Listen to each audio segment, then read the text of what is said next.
अध्याय 191। वह जो चाहे कर सकता है। ब्लेड दानव सैनिक, जो मानव सैनिकों के साथ गहन युद्ध में लगे हुए थे, अपने साथी सैनिकों की चीखें सुनकर पूरी तरह से अचंभित रह गए। उद्धरण चिन्ह प्रश्नवाचक चिन्ह प्रश्नवाचक चिन्ह प्रश्नवाचक चिन्ह उद्धरण चिन्ह। उसे खाना खाने नहीं देते। क्या खाना खाएं? क्या वे लड़ नहीं रहे थे? कोई इस समय खाना क्यों खाना चाहेगा? ज्यादातर मानव सैनिक ब्लेड राक्षसों की भाषा नहीं समझ पाए। उन्होंने सिर्फ दहाड़ें सुनी, लेकिन उन्हें नहीं पता था कि इसका क्या मतलब है। ये देखकर कि उनके प्रतिद्वंद्वी किस प्रकार विचलित और कमजोर थे, मानव सैनिकों के चेहरे पर तुरंत गर्मजोशी भरी मुस्कान आ गई। युद्ध में ये बहुत खतरनाक था। तुरंत ही युद्ध के मैदान में तरह तरह की करुण चीखें सुनाई देने लगीं। कुछ ब्लेड राक्षसों को चाकू मार दिया गया। कुछ बदकिस्मत लोग मौके पर ही मारे गए। मरने से पहले उन्होंने कभी नहीं सोचा होगा कि उनकी अचानक मृत्यु अपने साथी सैनिकों के शब्दों से स्तब्ध होने के कारण हुई। यहाँ तक कि मरने से पहले भी उन्हें इसका मतलब समझ में नहीं आया था। इस बीच शौर्य ने देखा और यह सब देखा। वह भी उलझन में था। उन्हें क्या हुआ? उसने भी ब्लेड राक्षसों की दहाड़ सुनी, लेकिन वह उनकी भाषा नहीं समझ सका। शौर्य ने मन बना लिया था कि वह विश्वविद्यालय में वापस आकर खूब मेहनत से पढ़ाई करेगा। वह सार्वभौमिक सामान्य भाषा और ब्लेड डेमन भाषा का अध्ययन करेगा। इस तरह वह फिर कभी इस स्थिति में नहीं आएगा। वह एक निपुण नए युग के ट्रांसमिग्रेंटर बनने का प्रयास करेंगे। लिनलिंग ने अपना सिर हिलाया। मैं केवल सार्वभौमिक सामान्य भाषा से परिचित हूँ। उसने खुद ही सार्वभौमिक सामान्य भाषा सीखी। वह ब्लेड दानव भाषा के बारे में सिर्फ थोड़ी बहुत ही जानती थी। वह पहले वाली भाषा को पूरी तरह से समझ नहीं पाई थी। इस समय ब्लेड दानव सैनिकों ने फिर से दहाड़ लगाए और उनके मुंह से समझ से परे शब्दों की एक श्रृंखला निकली। ये पिछले संदेश की तुलना में बहुत लंबा संदेश लग रहा था। उसके बाद ब्लेड राक्षसों की प्रतिक्रिया पूरी तरह से बदल गई। उन लड़ाकू ब्लेड राक्षसों ने अपने विरोधियों को उड़ा दिया और शौर्य को देखा। फिर उनका रंग बदल गया। वे और भी अधिक क्रूरता से हमला करने लगे। कुछ लोगों को तो अपनी चोटों की भी परवाह नहीं थी। शौर्य ने इस पर भौहें चढ़ाईं। शायद उन्होंने ये निष्कर्ष निकाला कि वह ठीक होने वाला था, इसलिए वे अपनी पूरी शक्ति का उपयोग करके लड़ना चाहते थे। इस समय लिनलिंग, जो शौर्य को पकड़े हुए था, उसके सामने गया। तुम्हें अभी और कितना समय चाहिए? मैं तुम्हारा बचाव करूंगा। यद्यपि वहां मानव सैनिक थे, ये म्यू और अन्य लोग बाहर थे। रक्षा पंक्ति जल्द ही टूट जाएगी क्योंकि ब्लेड राक्षसों ने खुद को बलिदान करके हमला किया था। जो ब्लेड राक्षस हमला करेंगे वे कमजोर नहीं होंगे। लिनलिंग को इसे गंभीरता से लेना होगा। शौर्य ने चबाए जा रहे मांस को निगल लिया और जल्दी से उसे पचाकर स्वस्थ हो गया। वह मुस्कुराया। लगभग तैयार है। शायद तुम्हें इसमें शामिल होने की भी जरूरत नहीं है। जब वह बोल रहा था, शौर्य को लगा कि उसकी मानसिक शक्ति और शरीर धीरे धीरे ठीक हो रहा है। उसकी आंखों में एक हरे रंग की रोशनी चमक उठी। यद्यपि वह केवल थोड़ा ही ठीक हुआ, लेकिन ये कुछ गूढ़ सैन्य अवस्थाओं के लिए पर्याप्त था, है ना? बेशक उसने लिनलिंग से यह कहने की योजना नहीं बनाई थी, अन्यथा वह निश्चित रूप से भड़क जाती। वह एक गूढ़ मार्शल अवस्था थी। शौर्य खाना खाता रहा और स्वस्थ होता रहा। उसके शरीर में धूसर प्रकाश फैल गया। जो अंग और मेरिडियंस थोड़े से टूटे हुए थे, वे ठीक होने लगे। जब वह अधिक ऊर्जा ग्रहण करने में सक्षम हो गया, तो उसकी रिकवरी की गति भी तेज हो गई। कुछ सेकंड बाद रक्षा की बाहरी रेखा पर जोरदार धमाका हुआ। जेवियर, जो आगे खड़ा था, दसियों मीटर दूर जाकर गिरा। एक रास्ता खुल गया। तुरंत ही स्तर 8 से स्तर 9 तक की 6 गूढ़ मार्शल अवस्थाएं सामने आईं। जब उन्होंने लिनलिंग और शौर्य को बीच में देखा तो वे गुर्राए और उन पर हमला कर दिया। लिनलिंग ने अपने दांत पीस लिए।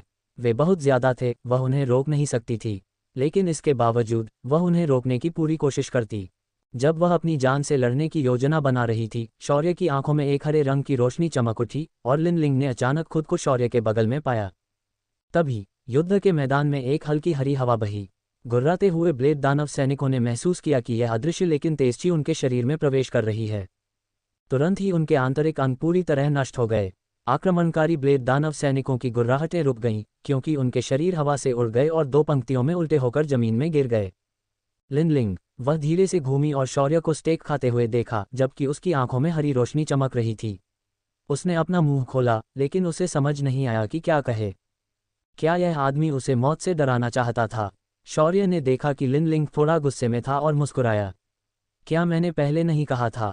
मुझे शायद आपकी मदद की जरूरत नहीं होगी। यह उस समय बहुत नज़दीक था, मैं ये कहने का मौका नहीं पा सका। लिनलिंग की छाती तेजी से धड़कने लगी। वह बात नहीं करना चाहती थी। ब्लेड दानवों की 2 पंक्तियां अन्य ब्लेड दानव सैनिकों के दिलों में फेंके गए बम की तरह थीं। तुरंत ही वे सभी कांप उठे और उनके हमले धीमे हो गए। पीछे वाले लोग भी पीछे हटने लगे।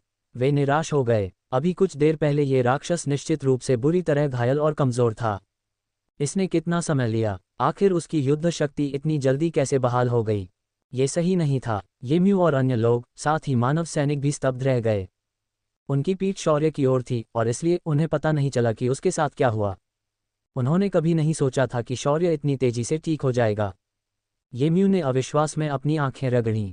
क्या शौर्य खुद को बलिदान करने वाला नहीं था? वह अचानक कैसे खड़ा हो गया? ओह लानत! जी, तुम कमाल हो। तुम एक पल में जिंदा वापस आ गए। इयान और अन्य लोग भी मुस्कुराए। जेवियर को बुरी तरह पीटा गया, लेकिन उसने भी सच्ची मुस्कान दिखाई। मानव सैनिक भी प्रसन्न हुए। आश्चर्यजनक, द्वितीय लेफ्टिनेंट लूजी बच गए। वे पहले भी शौर्य के बारे में चिंतित थे और फिर भी वह इतनी जल्दी ठीक हो गया। शौर्य! किसने सोचा था कि वह अभी मर गया है? क्या ये बहुत ज्यादा नहीं था? उसे हमेशा ऐसा लगता था कि वह जीवित और स्वस्थ है। लेकिन ये देखकर कि किस प्रकार वे अपनी चोटों की परवाह किए बिना खुशी मना रहे थे, शौर्य भी भावुक हो गया। अगर ऐसा ही चलता रहा तो वह रो पड़ेगा। उसने जल्दी से कुछ और स्टेक खा लिया और एक स्प्रेड फल भी चबा लिया। इससे अच्छा महसूस हुआ। उसके टूटे हुए अंग और मेरिडियन लगभग ठीक हो गए थे। केवल कुछ बाहरी डरावनी दिखने वाली चोटें बची थीं। ये चोटें उसके लिए कोई खतरा नहीं थीं। पॉकेट हंटिंग के दौरान उसे इससे भी ज्यादा चोटें लगी थीं। वह डरा हुआ नहीं था। उसे यह स्वीकार करना होगा कि पुनर्जनन देव कला इतनी भयानक थी। मात्र 10 मिनट के भीतर ही उसकी टूटी हुई हड्डियां, मेरिडियन और अंग पूरी तरह से ठीक हो गए। और ऐसा इसलिए था क्योंकि उसकी पुनर्जनन देव कला पर्याप्त रूप से मजबूत नहीं थी। अगर यह अधिक मजबूत होती तो वह और भी तेजी से ठीक हो जाता। यहाँ तक कि शौर्य को भी नहीं पता था कि ये देव कला किस स्थिति तक पहुँच सकती है, लेकिन वह जानता था कि युद्ध के मैदान में कोई भी उसे रोक नहीं सकता। जो चाहते थे कर सकते थे। इस प्रकार शौर्य ने ब्लेड दानव सैनिकों को देखकर मुस्कुराया जो धीरे धीरे पीछे हट रहे थे। उन्होंने अभी अभी उसे मारने की हिम्मत की। क्या उन्हें नहीं पता था कि उसके भाई भी हैं? ये म्यू और अन्य लोगों के साथ साथ सैनिकों ने भी उसकी बहुत अच्छी तरह से रक्षा की। वह एक कदम आगे बढ़ा। तुरंत ही प्रचंड हवाएं चलने लगीं और आगे खड़े कुछ हजार ब्लेड दानव सैनिकों को अपने शरीर के अंदर से भारी दर्द महसूस हुआ। इसके बाद वे बेहोश हो गए और धीरे धीरे जमीन पर गिर पड़े। धप! हजारों ब्लेड वाले राक्षस एक समान ध्वनि के साथ जमीन पर गिर पड़े। यह मौत की घंटी की तरह था जिसने हर ब्लेड दानव सेना के दिल पर प्रहार किया। एक ही कदम में कुछ हजार ब्लेड राक्षस मर गए। ये सभी ब्लेड राक्षसों को डराने के लिए पर्याप्त था। ये शोरगुल वाला युद्ध क्षेत्र जल्द ही शांत हो गया। सभी ब्लेड दानव सैनिकों ने शौर्य को देखा जो अभी भी घायल था, आतंक के साथ। इससे उन्हें ऐसा महसूस हुआ जैसे वे मृत्यु के देवता का सामना कर रहे हों। एक कदम उठाने से हजारों ब्लेड दानव सैनिकों की मौत हो सकती थी। अगर वह कुछ और कदम उठाता तो बचे हुए ब्लेड दानव उसके लिए पर्याप्त नहीं होते। अध्याय 192। यदि कोई दुर्घटना न घटे। युद्ध का मैदान कुछ पल के लिए शांत रहा। फिर सभी ब्लेड दानव सैनिक भागने के लिए पीछे मुड़े। वे बस इस राक्षस से दूर रहना चाहते थे, जितना संभव हो सके उतना दूर। ब्लेड राक्षसों को भागते देख शौर्य का चेहरा ठंडा पड़ गया। उसकी आंखों में एक हरी रोशनी चमक उठी। एक पल में हवा कई किलोमीटर तक पूरे क्षेत्र में फैल गई। अदृश्य हवा ब्लेड दानव सैनिकों के शरीर में घुस गई। अंदर घुसते ही हवा ने अपने भयानक पंजे दिखा दिए। ये तेज और हिंसक हो गया और उनके अंदरूनी हिस्सों को टुकड़े टुकड़े कर दिया। तुरंत ही सभी ब्लेड राक्षस एक साथ जमीन पर गिर पड़े, मानो वे कटे हुए गेहूं हों। इस प्रकार इस क्षेत्र में केवल मानव सैनिक ही जीवित और खड़े रहे। सभी मानव सैनिक काफी देर तक एक दूसरे को चुपचाप देखते रहे। वे इतने लंबे समय से लड़ रहे थे, लेकिन द्वितीय लेफ्टिनेंट शौर्य के एक हमले के सामने ये हमला अतुलनीय था। हालांकि वे जानते थे कि द्वितीय लेफ्टिनेंट शौर्य बहुत शक्तिशाली है, फिर भी इस तुलना से उन्हें खिन्नता महसूस हुई। ये मुंह और अन्य लोगों ने जमीन पर पड़े ब्लेड वाले दानवों के शवों को देखा। उन्होंने अपना मुंह बंद रखने का फैसला किया। वे पूरे संघ में विलक्षण थे, न कि केवल सौरमंडल के किसी ग्रह में। फिर भी वे भी शक्तिहीन महसूस करते थे। शौर्य बहुत शक्तिशाली था, इतना शक्तिशाली कि वे अपना विलक्षण आत्मविश्वास और उसे पकड़ने का साहस खोने वाले थे। लेकिन वे अभी भी विलक्षण प्रतिभा वाले थे, इसलिए उनकी आत्मा और इच्छाशक्ति स्वाभाविक रूप से कमजोर नहीं थी। उन्होंने संघीय विश्वविद्यालय में प्रवेश क्यों लिया? ऐसा इसलिए था क्योंकि फेडरल यूनिवर्सिटी में सर्वोत्तम संसाधन, सर्वोत्तम मार्शल तकनीक और दिव्य कलाएं थीं, साथ ही सर्वोत्तम शिक्षक भी थे। जब वे संघीय विश्वविद्यालय में प्रवेश करेंगे तो उनके जीवन में भी ये तीव्र गति से उन्नति होगी। फेडरल यूनिवर्सिटी के चौथे वर्ष के छात्र लगभग सभी एपर्चर खोलने वाले राज्य थे। यदि वे छिद्र खुलने की अवस्था तक पहुंच सकते हैं तो कौन कहेगा कि वे नश्वर विकास की अवस्था तक नहीं पहुंच पाएंगे। लिनलिंग की आंखें चमक उठी, उसने अपनी तलवार को कसकर पकड़ लिया और अपना मन बना लिया। वह अभी भी बहुत कमज़ोर थी। वह इस मूर्ख से हारना नहीं चाहती थी। युद्ध स्थल पर शौर्य के शिकार के बाद से हर किसी का दिल धड़क रहा था। वे एकदम चुप थे। दर्शकों में सैनिकों के परिवार भी शामिल थे। वे अपने परिवार की हत्या की मंशा और घिनौनी हरकतें देख सकते थे, लेकिन शौर्य के लिए उनकी चिंता भी देख सकते थे। आखिरकार, यदि शौर्य न होता तो उनमें से कई इस क्षेत्र में मर जाते। लेकिन अब सभी लोग अभी भी स्वस्थ और जीवित थे। सैनिक शौर्य के प्रति आभारी थे और उनके परिवार भी। दर्शकों में से कई शौर्य के जूनियर स्कूल के साथी और शिक्षक और सहकर्मी भी थे। शौर्य उनके स्कूल का गौरव था। उन्हें उम्मीद थी कि शौर्य भी ठीक होगा। यह विशेष रूप से ली लियांग के मामले में था। वहाँ कुछ जोशीले युवा पत्रकार और युद्ध शोधकर्ता भी थे। जब शौर्य ने अग्नि देवता की कला का प्रयोग किया तो उनके दिल की धड़कनें तेज हो गईं। वे नहीं चाहते थे कि ऐसा प्रतिभाशाली व्यक्ति युवावस्था में ही मर जाए। मलिन को भी यही महसूस हुआ। उसने अपनी चीख को दबाने के लिए अपना पूरा आत्मसंयम लगा दिया। यदि शौर्य की मृत्यु हो जाती तो एलिस की स्रोत ज्वाला पुनः मृत्यु में डूब जाती। यद्यपि उसकी जागृति का स्तर पहले से अधिक था, लेकिन जब तक वह पूरी तरह जागृत नहीं हो जाती तब तक यह उसके जीवन को अधिक से अधिक लंबा करने में ही सहायक होगी। एलिस और होंग लियान फिर से खतरे में पड़ जाएंगे। उन्होंने कभी नहीं सोचा था कि यह युद्ध इतना खतरनाक हो जाएगा। यह एक साधारण प्रवेश परीक्षा थी। आम लोगों के लिए ये कठिन हो सकता है, लेकिन फेडरल यूनिवर्सिटी के कुलीन वर्ग के प्रतिभाशाली छात्रों के लिए ऐसा नहीं था। शौर्य के स्तर के प्रतिभाशाली व्यक्ति के लिए ये पूरी तरह से मुफ्त सैन्य योग्यता और शैक्षणिक क्रेडिट था। अगर उसे पता होता कि शौर्य इतना जंगली होगा तो वह व्यक्तिगत रूप से वहां जाता और उन सभी ब्लेड राक्षसों को जलाकर राख कर देता। शौर्य का परिवार भी चिंता से बीमार था जब तक कि उन्होंने शौर्य के शरीर को धीरे धीरे ठीक होते नहीं देखा। हर कोई हैरान था। भगवान कला। फिर मलिन मुस्कुराया। उसका सुंदर अधेड़ चेहरा फूल की तरह खिल उठा। हा हा हा, ठीक होने जैसा भगवान। वह सुरक्षित है। इस भगवान कला के साथ शौर्य निश्चित रूप से ठीक होगा। यदि शौर्य वास्तव में वहां मर जाता तो वह जियाए सिस्टम में जाता और सभी ब्लेड राक्षसों को मार डालता। फू शुया ने अपनी आंखें पोंछी और दांत पीस लिए। इस बार यह बच्चा बिल्कुल भी अच्छा नहीं है। मैं तो लगभग डर ही गई। लू वेन ने भी सिर हिलाया। हाँ, जब वह वापस आए तो उसे पीटना। उफ़। लू वेन स्तब्ध रह गया। वह स्पष्ट रूप से उसकी बात मानता था, तो फिर उसे क्यों पीटा जा रहा था? लू ली ने उस स्थान की ओर देखा जहां शौर्य का आत्मा संचालित कवच टूट गया था और वह मुस्कुराए। ये देखकर एलिस की आंखें चमक उठीं। ली, तुम इतनी खुश क्यों हो? लू ली ने अपने लंबे बालों को झटकते हुए मुस्कुराए। भाई ठीक है, बेशक, मैं खुश रहूंगी। फिर उसने पांडा खिलौने को अपने हाथों में पकड़ लिया। उसने शौर्य को दिया हुआ पांडा प्लशी देखा। वह खून से सना हुआ लग रहा था। अगर वह उससे परिचित नहीं होती तो वह उसे लगभग नज़रअंदाज कर देती। यह अच्छी बात थी कि उसने ऐसा नहीं किया। लूली मुस्कुराना बंद नहीं कर सका। उस आदमी ने सचमुच उसे अपने पास रख लिया। क्या आलीशान खिलौना क्षतिग्रस्त हो गया? यदि ऐसा होता तो वह उसकी जगह अपना आलीशान खिलौना रख लेती। लेकिन उसके भाई के बगल में बैठी वह सीनियर सहपाठी, क्या वह कीटों के ज्वार से आई थी, है न? लूली ने अपनी आंखें सिकोड़ लीं। जब दृश्य बदलकर शौर्य को खाने के लिए स्टेक निकालते हुए दिखाया गया तो लूली ने एलिस को अजीब नज़रों से देखा। वह मुस्कुराए। यह अच्छी बात है कि मैंने अपने सीनियर सहपाठी के लिए खाना बनाया। उसे उम्मीद नहीं थी कि उसका खाना ऐसे महत्वपूर्ण समय पर वाकई उपयोगी होगा। एलिस बहुत खुश थी। लूली का शरीर अकड़ गया। उसे लगा जैसे वह हार गई है। वह ये स्वीकार नहीं करना चाहती थी, लेकिन एलिस का खाना उसके खिलौने से अधिक उपयोगी था। इस समय ब्लेड राक्षसों ने शौर्य की स्थिति को देखा और कामिकेज हमले शुरू कर दिए। सबके दिल फिर से धड़कने लगे। कुछ ही मिनटों में रक्षा पंक्ति टूट गई और 6 भयानक ब्लेड राक्षसों ने शौर्य और लिनलिंग पर हमला कर दिया। सभी लोग घबराकर स्क्रीन की ओर देखने लगे। जब उन्होंने छोटे बालों वाली युवा लड़की को शौर्य के सामने मजबूती से खड़ा देखा तो उन्हें उलझन महसूस हुई। वह खुद एक विलक्षण प्रतिभा थी, लेकिन स्पष्ट रूप से वह 6 ब्लेड वाले राक्षसों का मुकाबला नहीं कर सकती थी।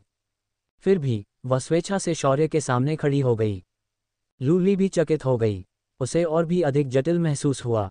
तभी तेज हवा चली और लड़की को एक तरफ खींच लिया गया। 6 ब्लेड वाले राक्षस तुरंत मर गए और 2 पंक्तियों में उल्टे खड़े हो गए। ये सब इतनी तेजी से हुआ कि सभी दर्शक दंग रह गए। इसके बाद शौर्य ने एक कदम आगे बढ़ाया और कुछ हजार ब्लेड दानव मर गए। उन्होंने भागने की योजना बनाई, लेकिन हवा फिर से चली। 10 किलोमीटर की सीमा के भीतर सभी ब्लेड दानव एक साथ मर गए। ये सब इतनी तेजी से हुआ कि कई लोग तेजी से प्रतिक्रिया नहीं कर सके। कुछ देर की खामोशी के बाद खूबसूरत पत्रकार चिल्लाए, द्वितीय लेफ्टिनेंट शौर्य युद्ध के मैदान में अजेय है। अगर कोई दुर्घटना नहीं होगी तो हम ये लड़ाई जीत जाएंगे। आइए प्रार्थना करें कि कोई दुर्घटना न हो। वह बहुत उत्साहित थी। इस लड़ाई में बहुत सी दुर्घटनाएं हुईं और उनमें से ज्यादातर इस काले बालों वाले युवक से संबंधित थीं। उसे उम्मीद थी कि और कुछ नहीं होगा। दर्शक उत्साह से स्क्रीन की ओर देख रहे थे। कौन नहीं चाहता था कि उसकी जाति जीते। सभी की निगाहें अपनी स्क्रीन पर टिकी थीं। अंतिम परिणाम की प्रतीक्षा की प्रक्रिया अक्सर सबसे कष्टदायक होती थी। अध्याय 193। गुस्ताख लोग आमतौर पर बुरे भाग्य वाले नहीं होते। ब्लेड दानव बेस खंडहर के अंदरूनी हिस्से में हवा बहुत गर्म थी। यह एक काम कर रहे ओवन के अंदर के तापमान के समान था। अनियमित हवाएं लगातार बह रही थीं, हवा को हिला रही थीं और गर्मी की लहरें पैदा कर रही थीं।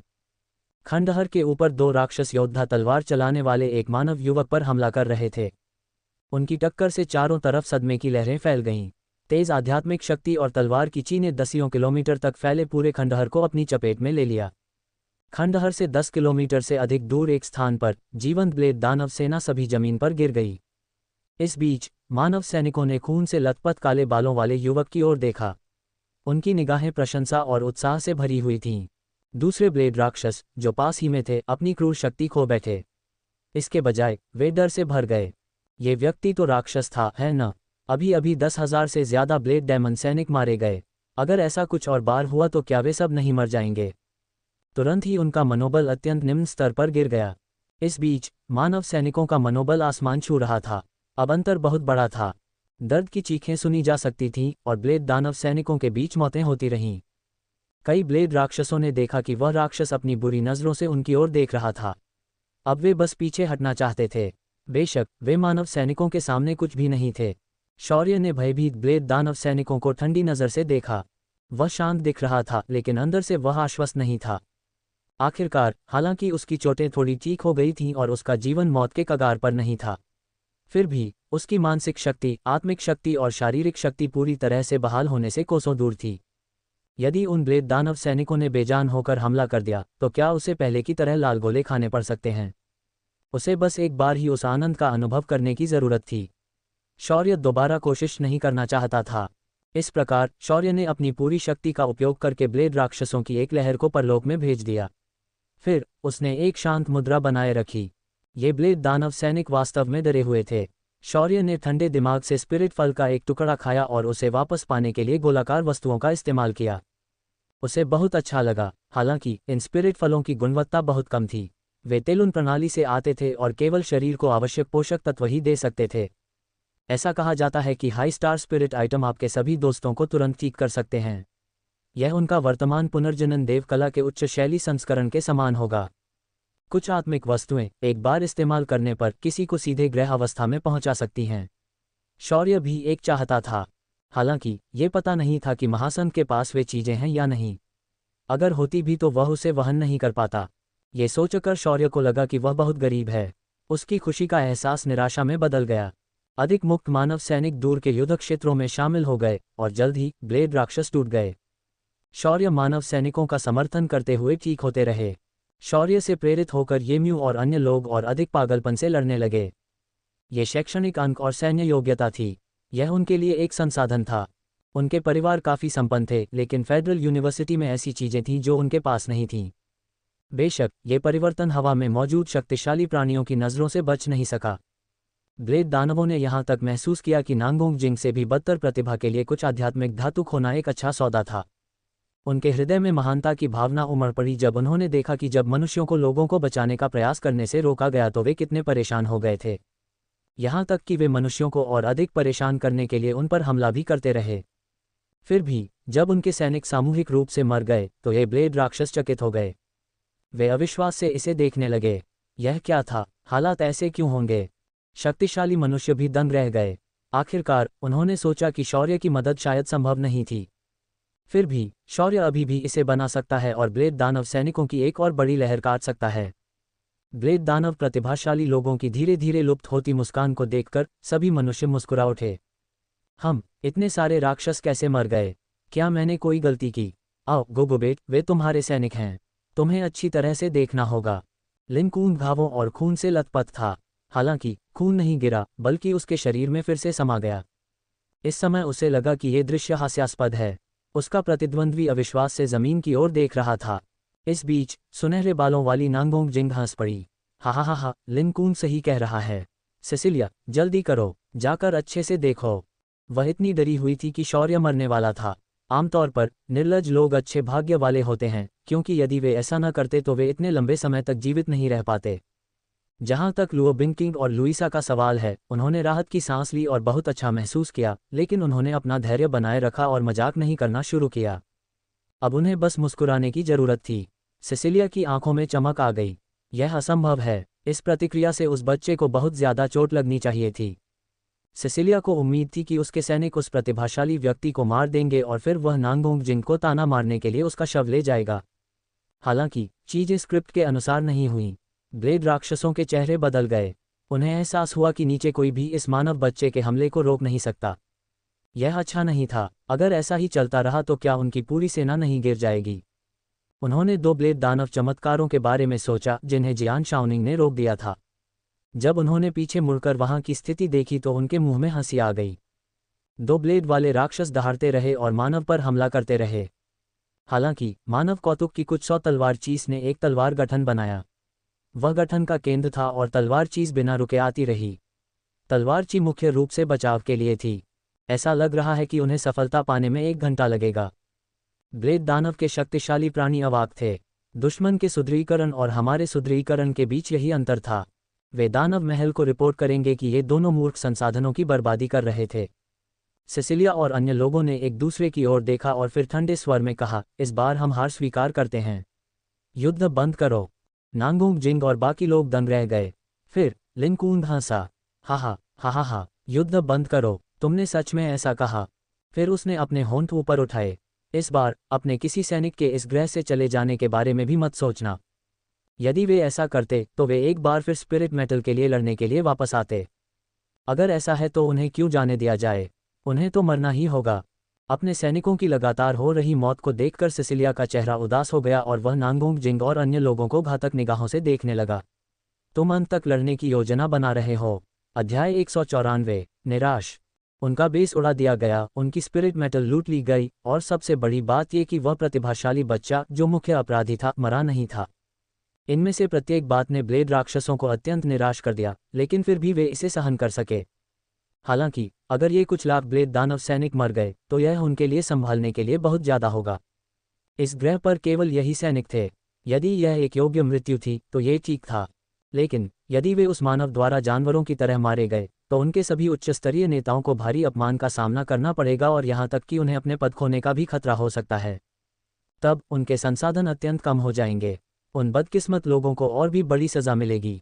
यहाँ तक कि सिसिलिया भी ऐसी सजा नहीं झेल सकती थी। यदि मानव जाति ने अब रुकने की योजना नहीं बनाई तो उन्हें सचमुच मृत्यु तक लड़ने के लिए मजबूर होना पड़ेगा। नांगोंग जिंग और अन्य लोगों ने अपनी आंखें सिकोड़ लीं। उन्होंने ब्लेड राक्षसों के थके हुए चेहरों को देखा। उन्हें अपने दिल में थोड़ी अनिच्छा महसूस हुई। सच कहें तो पहले तो उन्होंने सोचा कि वे आत्मा धातु प्राप्त करके मिशन पूरा कर सकते हैं। उन्हें उम्मीद नहीं थी कि मौजूदा हालात इतने अच्छे हो जाएंगे।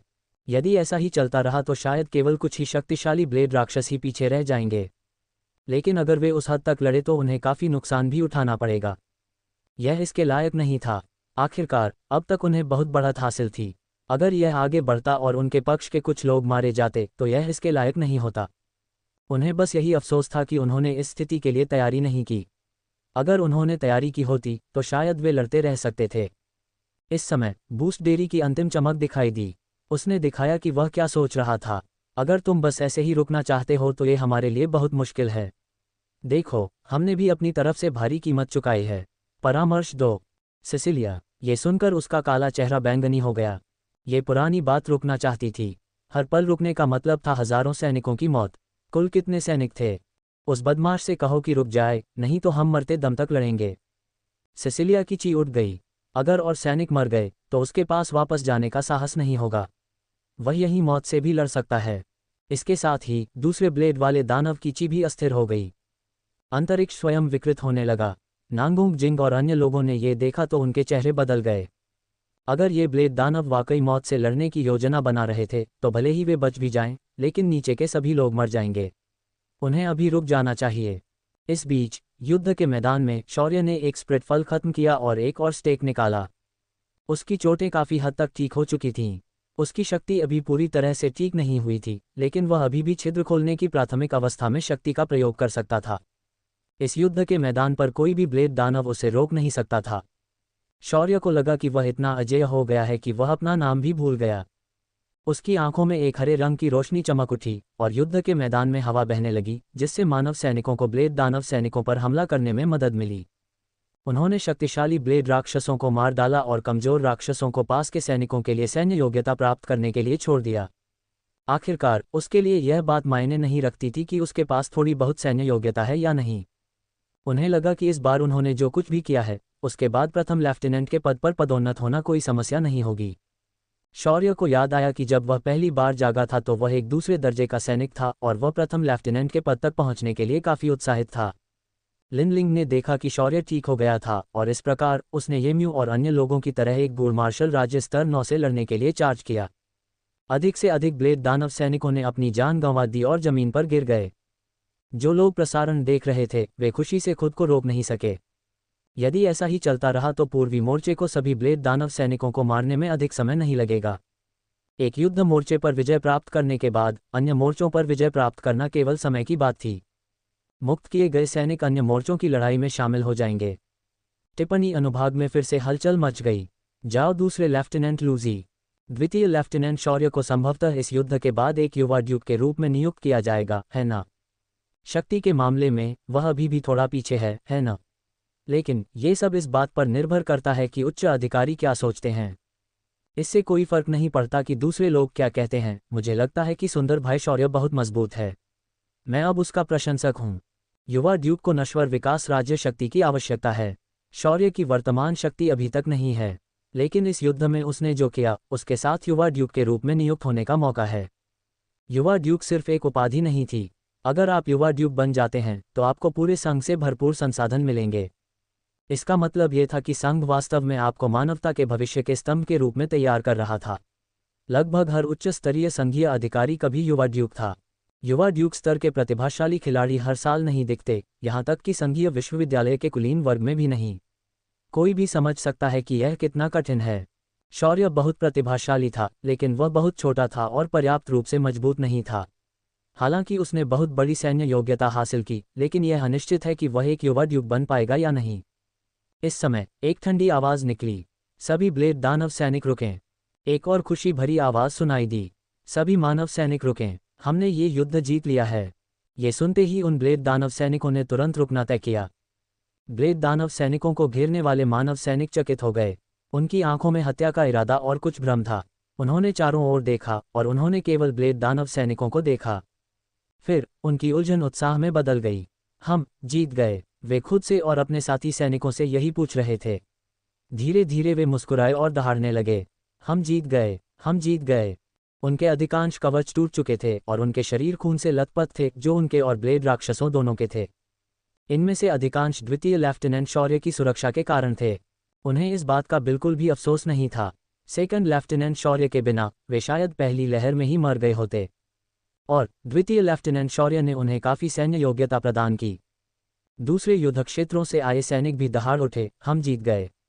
वे उत्साहित तो थे, लेकिन उन्हें लग रहा था कि चीज़ें उचित नहीं थीं। उनके पास कोई शक्तिशाली योद्धा क्यों नहीं था? पूर्वी मोर्चे के विपरीत हताहतों की संख्या कम नहीं थी। वे ईर्ष्यालु थे। शौर्य, लिनलिंग और अन्य लोगों ने ये सुना। वे भी एक पल के लिए चकित हो गए, फिर उत्साहित हो गए। ये जीत बहुत कठिन परिश्रम से अर्जित की गई थी। शौर्य को असहज महसूस हुआ। वह लगातार मौत की सीमा पर था। उसे बिल्कुल भी पता नहीं था कि उनके पक्ष में दो शक्तिशाली प्राणी थे जो ब्लेड दानव बेस में घुस जाएंगे। उसने पहले इस बारे में सोचा भी नहीं था। वह बस बेस को उड़ा देना चाहता था और इसलिए उनके लिए बिछाए गए जाल काम नहीं करेंगे। लेकिन अब सब खत्म हो चुका था। मानव और ब्लेड दानव जैसे शक्तिशाली प्राणी हवा से नीचे उतरे और सतर्कता से दोनों तरफ देखने लगे। मनुष्यों ने शौर्य के बगल में उतरना चुना। वे जानते थे कि अगर उन्हें थोड़ा सा भी मौका मिला तो ब्लेड दानव निश्चित रूप से शौर्य को खत्म करने की कोशिश करेंगे। सिसिलिया और अन्य लोगों ने अंततः हमला न करने का निर्णय लिया। सबकी निगाहों के सामने दोनों पक्षों के सैनिक अपने साथी सैनिकों के शव लेकर अपने अपने मालिकों की ओर चल पड़े। शौर्य को यह अफसोस की बात लगी कि ब्लेड दानव के शरीर वापस ले लिए गए। सत्ता बचाने के लिए उसने उन्हें उल्टा नहीं लगाया। वह युद्ध खत्म होने के बाद उन्हें बड़े करीने से उल्टा लगाने की योजना बना रहा था। वह निराश हो गया। अध्याय 195। आप क्या करना चाहते हैं? दोनों पक्षों के सैनिक अलग हो गए और जो अंतरिक्षयान शक्तिशाली प्राणियों के बीच लड़ाई के कारण उतरने की हिम्मत नहीं कर पाए थे, वे अंततः उतरने में सफल हो गए। आखिरकार ज़ियार सिस्टम में कोई भी अंतरिक्षयान नहीं था जो नांगोंग जिंग और अन्य लोगों के हमलों को रोक सकता था। वे केवल ग्रह के बाहर देख सकते थे। अगर वे बहुत ऊब गए तो वे दुश्मन के अंतरिक्षयान के साथ कुछ वार करेंगे। कुछ विशाल काले और लाल ब्लेड दानव अंतरिक्षयान ब्लेड दानव सैनिकों के पीछे रुक गए। ब्लेड दानव सैनिकों ने समूहों में जहाज़ों में प्रवेश करना शुरू कर दिया। फिर अंतरिक्षयान ऊपर उड़ गया। कुछ और समान शैली वाले अंतरिक्षयान नीचे आ गए। धीरे धीरे शेष बचे कुछ लाख ब्लेड दानव सैनिकों को भी ले जाया गया। बेस को नष्ट कर दिया गया और यहाँ के सैनिकों को आराम करने के लिए ग्रह छोड़ना पड़ा। यहाँ तक कि जिन खनन क्षेत्रों पर उन्होंने पहले कब्जा कर लिया था उन्हें भी सौंपना पड़ा। किसी बेस से आपूर्ति के बिना कुछ खनन बेसों के लिए गुफाओं की सुरक्षा करना असंभव था। ब्लेड दानव सैनिकों के चले जाने के बाद अंतिम जहाज शक्तिशाली ब्लेड दानवों के पीछे उतरा। सिसिलिया और बाकी लोग तुरंत अंतरिक्षयान में नहीं घुसे। उन्होंने अपनी निगाहें शौर्य पर टिका दी जो नांगोंग जिंग के पीछे था। उनकी आंखें हत्या के इरादे से भरी हुई थीं। उनकी घूरती निगाहों को देखकर शौर्य ने उन्हें सौहार्दपूर्ण तरीके से हाथ हिलाकर अभिवादन किया। उसने मुस्कुराहट भी दिखाई। उन्हें सचमुच उम्मीद थी कि उनका अंतरिक्षयान किसी क्षुद्रग्रह से टकराकर नष्ट हो जाएगा। ब्लेड राक्षसों ने देखा कि शौर्य ने उन पर हंसने की हिम्मत की और उनके चेहरे घृणित हो गए। यदि यह मानव बच्चा न होता तो शायद वे यहाँ नहीं हारते। उनकी खिल्ली उड़ाने की उसकी हिम्मत कैसे हुई? यदि उनमें बहुत अधिक आत्मनियंत्रण नहीं होता तो वे पहले ही आक्रमण कर चुके होते। अंततः सिसिलिया ने शौर्य पर गहरी नज़र डाली और अंतरिक्षयान में चली गई। मनुष्यों ने अंतरिक्षयान को तेजी से ऊपर उठते और गायब होते देखा। कुछ क्षणों की खामोशी के बाद बूढ़े डेरी की आवाज़ पूरे क्षेत्र में फैल गई। हम जीत गए। तुरंत ही सभी मानव सैनिक आनंदित हो उठे। जयकारे से रेत हिल गई। यह मानव जाति की विजय थी। खूबसूरत पत्रकार भी उत्साह से मुस्कुराए। जीत, हम जीत गए। युद्ध स्थल पर मौजूद दर्शक भी आनंदित हुए। यद्यपि वे युद्ध के मैदान में मौजूद नहीं थे, फिर भी जब उन्होंने पूरी घटना देखी तो उनके मन में तनाव व्याप्त था। यह अच्छी बात रही कि कोई दुर्घटना नहीं हुई। उनकी प्रार्थना उपयोगी थी। पत्रकार मित्रता, यह एक बड़ी जीत है। 25वें ग्रह पर ब्लेड दानवों का मुख्यालय नष्ट हो गया है। लंबे समय तक उन्हें हमारे साथ कार्यक्रम करने का कोई अधिकार नहीं होगा। साथ ही हमारे योद्धाओं के मिशन पूरे हो गए हैं। फिर उसकी मुस्कान गायब हो गई। बाद में युद्ध स्थल इस युद्ध के हताहतों की सूची प्रकाशित करेगा। हर युद्ध में बलिदान देना पड़ता है। ऐसा करना जरूरी था और इसे टाला नहीं जा सकता था। शौर्य के कारण पूर्वी मोर्चे पर ध्यान केंद्रित करते समय ऐसा लगा कि हताहतों की संख्या मामूली थी। हालांकि वास्तव में हताहतों की संख्या बिल्कुल भी मामूली नहीं होगी। हर युद्ध के बाद हताहतों की सूची प्रकाशित की जाती थी। एक तो ये सुनिश्चित करना था कि परिवारों को स्थिति के बारे में पता हो और दूसरा ये कि ऐसी स्थिति को रोका जाए जिसमें उन शहीदों के रिश्तेदारों को उचित मृत्यु लाभ न मिल पाए। उन सैनिकों के परिवारों की प्रतिक्रिया अलग अलग थी। कुछ लोग खुश थे कि उनका परिवार सुरक्षित है, जबकि अन्य प्रार्थना कर रहे थे कि उनका परिवार सुरक्षित रहे। शौर्य के घर में लू वेन और अन्य लोगों ने प्रसारण बंद कर दिया और आराम किया। फू शुया ने अपनी आंख पोंछी और राहत महसूस की। मेरा अच्छा लड़का ठीक है। लूली और एलिस खुद को शक्तिहीन महसूस कर रहे थे। वे पहले बहुत घबराए हुए थे। युद्ध के मैदान में बूढ़े डेरी ने सैनिकों को खुशी मनाते और रोते हुए देखा। उसने उन्हें परेशान नहीं किया। कुछ देर बाद उसने कहा, अपने मृत साथियों को लेकर आओ। हम पहले बेस पर लौटेंगे। जैसे ही उसने ये कहा, सैनिक चुप हो गए और वे अपने मृत साथियों के शव लेकर जहाज पर चढ़ गए। शौर्य को जटिल महसूस हुआ। युद्ध के मैदान में मौजूद सभी लोगों के साथ मौत भी थी। यहाँ तक कि उनके बचने की भी कोई गारंटी नहीं थी। फिर भी मरने का खतरा बना हुआ था। शौर्य सैनिकों के साथ अंतरिक्षयान पर जाना चाहता था, लेकिन नांगोंग जिंग ने उसे रोक दिया। नांगोंग जिंग ने शौर्य को अपने सामने खींचा और उसके शरीर का ध्यानपूर्वक विश्लेषण किया।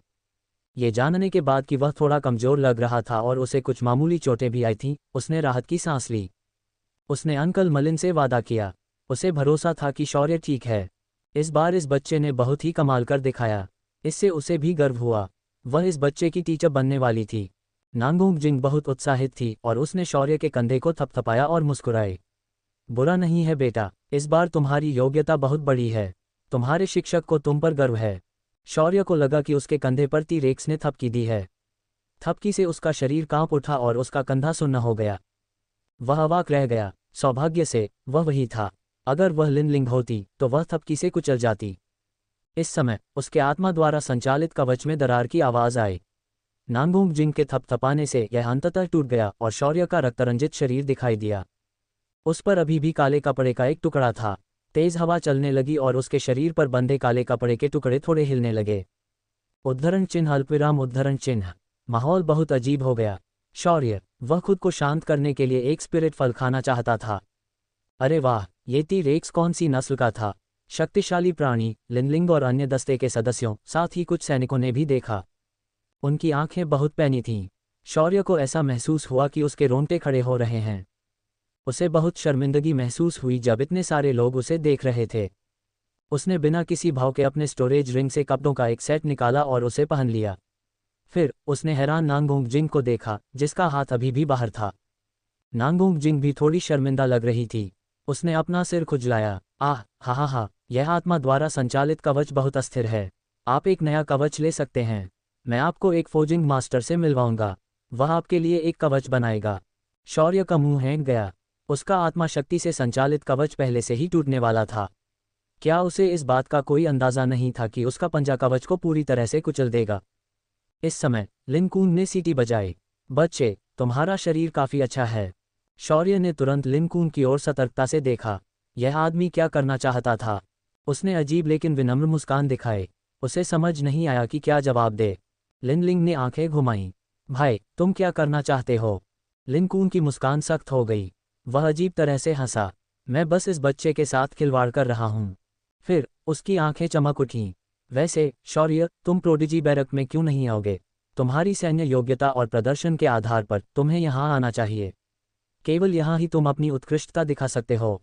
नांगोंग जिंग की काली आंखें तुरंत फिर से सुनहरी रोशनी से चमक उठीं। लिन कून, क्या तुम लड़ना चाहते हो? यहां तक कि लुओ बिंगकिंग, जो शायद ही कभी बोलते थे, ने भी कुछ कहा। अकादमी भी बढ़िया है। लिन कून नांगोंग जिंग से बहस करने की योजना बना रहा था, लेकिन जब लुओ बिंगकिंग ने यह कहा तो उसने तुरंत दुखी होकर लुओ बिंगकिंग की ओर देखा। वाह, तुम बर्फ के टुकड़े हो। जब हम तुमसे बात करने के लिए कहते हैं तो तुम बात नहीं करते, लेकिन अब तुम बात कर रहे हो। मैं सच बोल रहा हूं, लुओ बिंगकिंग ने साफ कहा। इस बीच लुइसा उसके पास आए और मुस्कुराए। उसने धीरे से कहा, शौर्य, प्रोडिजी बैरक वास्तव में बुरा नहीं है। क्या आप इस पर विचार करना चाहते हैं? शौर्य ने इस खूबसूरत लड़की को गर्मजोशी से मुस्कुराते हुए देखा। उसका चेहरा शर्म से लाल हो गया था। जब वह जवाब देने वाला था, नांगोंग जिंग ने लुइसा को एक तरफ खींच लिया। उसकी आंखें खुली की खुली रह गईं और वह अविश्वास से लुइसा को देख रही थी। मैंने नहीं सोचा था कि तुम ऐसी हो, लुइसा। क्या तुम मेरे छात्र को चुराना चाहती हो? असहनीय। लुइसा मुस्कुराए। क्या आपके बाएं हाथ को अभी भी इलाज की जरूरत है? नांगोंग जिंग का मुंह हैंग गया। खांसी? ओह हाँ। लुइसा ने मुस्कुराते हुए सिर हिलाया। जब हम वापस आएंगे तो मैं तुम्हें दावत दूंगी। नांगोंग जिंग ने अपना मुंह खोला लेकिन अंततः कुछ नहीं कहा। अब जाकर शौर्य को एहसास हुआ कि नांगोंग जिंग का बायां हाथ लटक रहा था। उसकी आंखें आश्चर्य से चमक उठीं। क्या ब्लेड राक्षसों के बीच कोई ऐसा शक्तिशाली प्राणी था जो नांगोंग जिंग की बांह तोड़ सकता था? वह अच्छी तरह जानता था कि नांगोंग जिंग कितनी ताकतवर थी। वह युवा ड्यूकों में भी सबसे ऊपर थी। फिर उसे एहसास हुआ कि यह सिर्फ नांगोंग जिंग की ही बात नहीं थी। यहाँ तक कि लुओ बिंगकिंग, लिन कून और लुइसा की ची भी पहले की तुलना में कमजोर लग रही थी। स्पष्टतः उनमें गर्मागर्म लड़ाई हुई। उसने चारों ओर अन्य शक्तिशाली प्राणियों को देखा। वे सभी घायल थे और कुछ के हाथ टूटे हुए थे। अगर वे तकनीक की मदद से शरीर के इस हिस्से को वापस पा भी लें तो भी उन्हें उस हिस्से को फिर से विकसित करना होगा। उन्हें अपनी युद्ध शक्ति को पूरी तरह से वापस पाने में कुछ समय लगेगा। इस समय सभी सैनिक अंतरिक्ष यान में चले गए। बूढ़ा डेरी मुस्कुराया। ठीक है, बेस पर वापस आने के बाद हम दूसरे लेफ्टिनेंट शौर्य के बारे में बात करेंगे। चलो पहले वापस चलते हैं। सभी ने सिर हिलाया। वे उस लड़ाई के बाद थक गए थे। उन्हें अभी आराम की जरूरत है। सभी लोग अंतरिक्ष यान पर चढ़ गए और अंतरिक्ष यान बेस की ओर उड़ चला। अध्याय 196। उनकी हिम्मत कैसे हुई उसकी कमर पर वार करने की। बेस पर वापस आकर ओल्ड डेरी ने सैनिकों से रक्षा को मजबूत करने को कहा। फिर उन्होंने हताहतों की रिपोर्ट तैयार करने और शवों से निपटने के लिए रसद का प्रबंध करना शुरू कर दिया। सैनिकों के लिए उपचार की व्यवस्था की गई। नांगोंग जिंग और उसके शक्तिशाली साथियों को भी गंभीर चोटें आईं, इसलिए उन्हें भी इलाज के लिए भेजा गया। बेस के अंदर युद्धोत्तर गतिविधियां जोरों पर थीं। जीत के बाद हर कोई अपनी उपलब्धि से ऊर्जा से भर गया। जल्द ही अंधेरा हो गया। शौर्य अकेले ही छात्रावास में वापस चला गया। लिनलिंग और बाकी लोगों को युद्ध के मैदान में कुछ चोटें आईं, खास तौर पर जेवियर को। इसलिए लुइसा ने उन्हें नांगोंग जिंग और बाकी लोगों के साथ ठीक होने के लिए रखा। शौर्य ने बहुत ज़्यादा ऊर्जा खर्च कर दी थी, इसलिए वह पहले आराम करने के लिए वापस चला गया। उसकी आंखें थकान से भरी हुई थीं। उसने स्नान किया और बिस्तर पर लेटने से पहले अपने शरीर से खून साफ किया। इस बार वह पूरा दिन और पूरी रात सोने वाला था। शौर्य ने अपना मन बना लिया था। वह बस आराम करना चाहता था।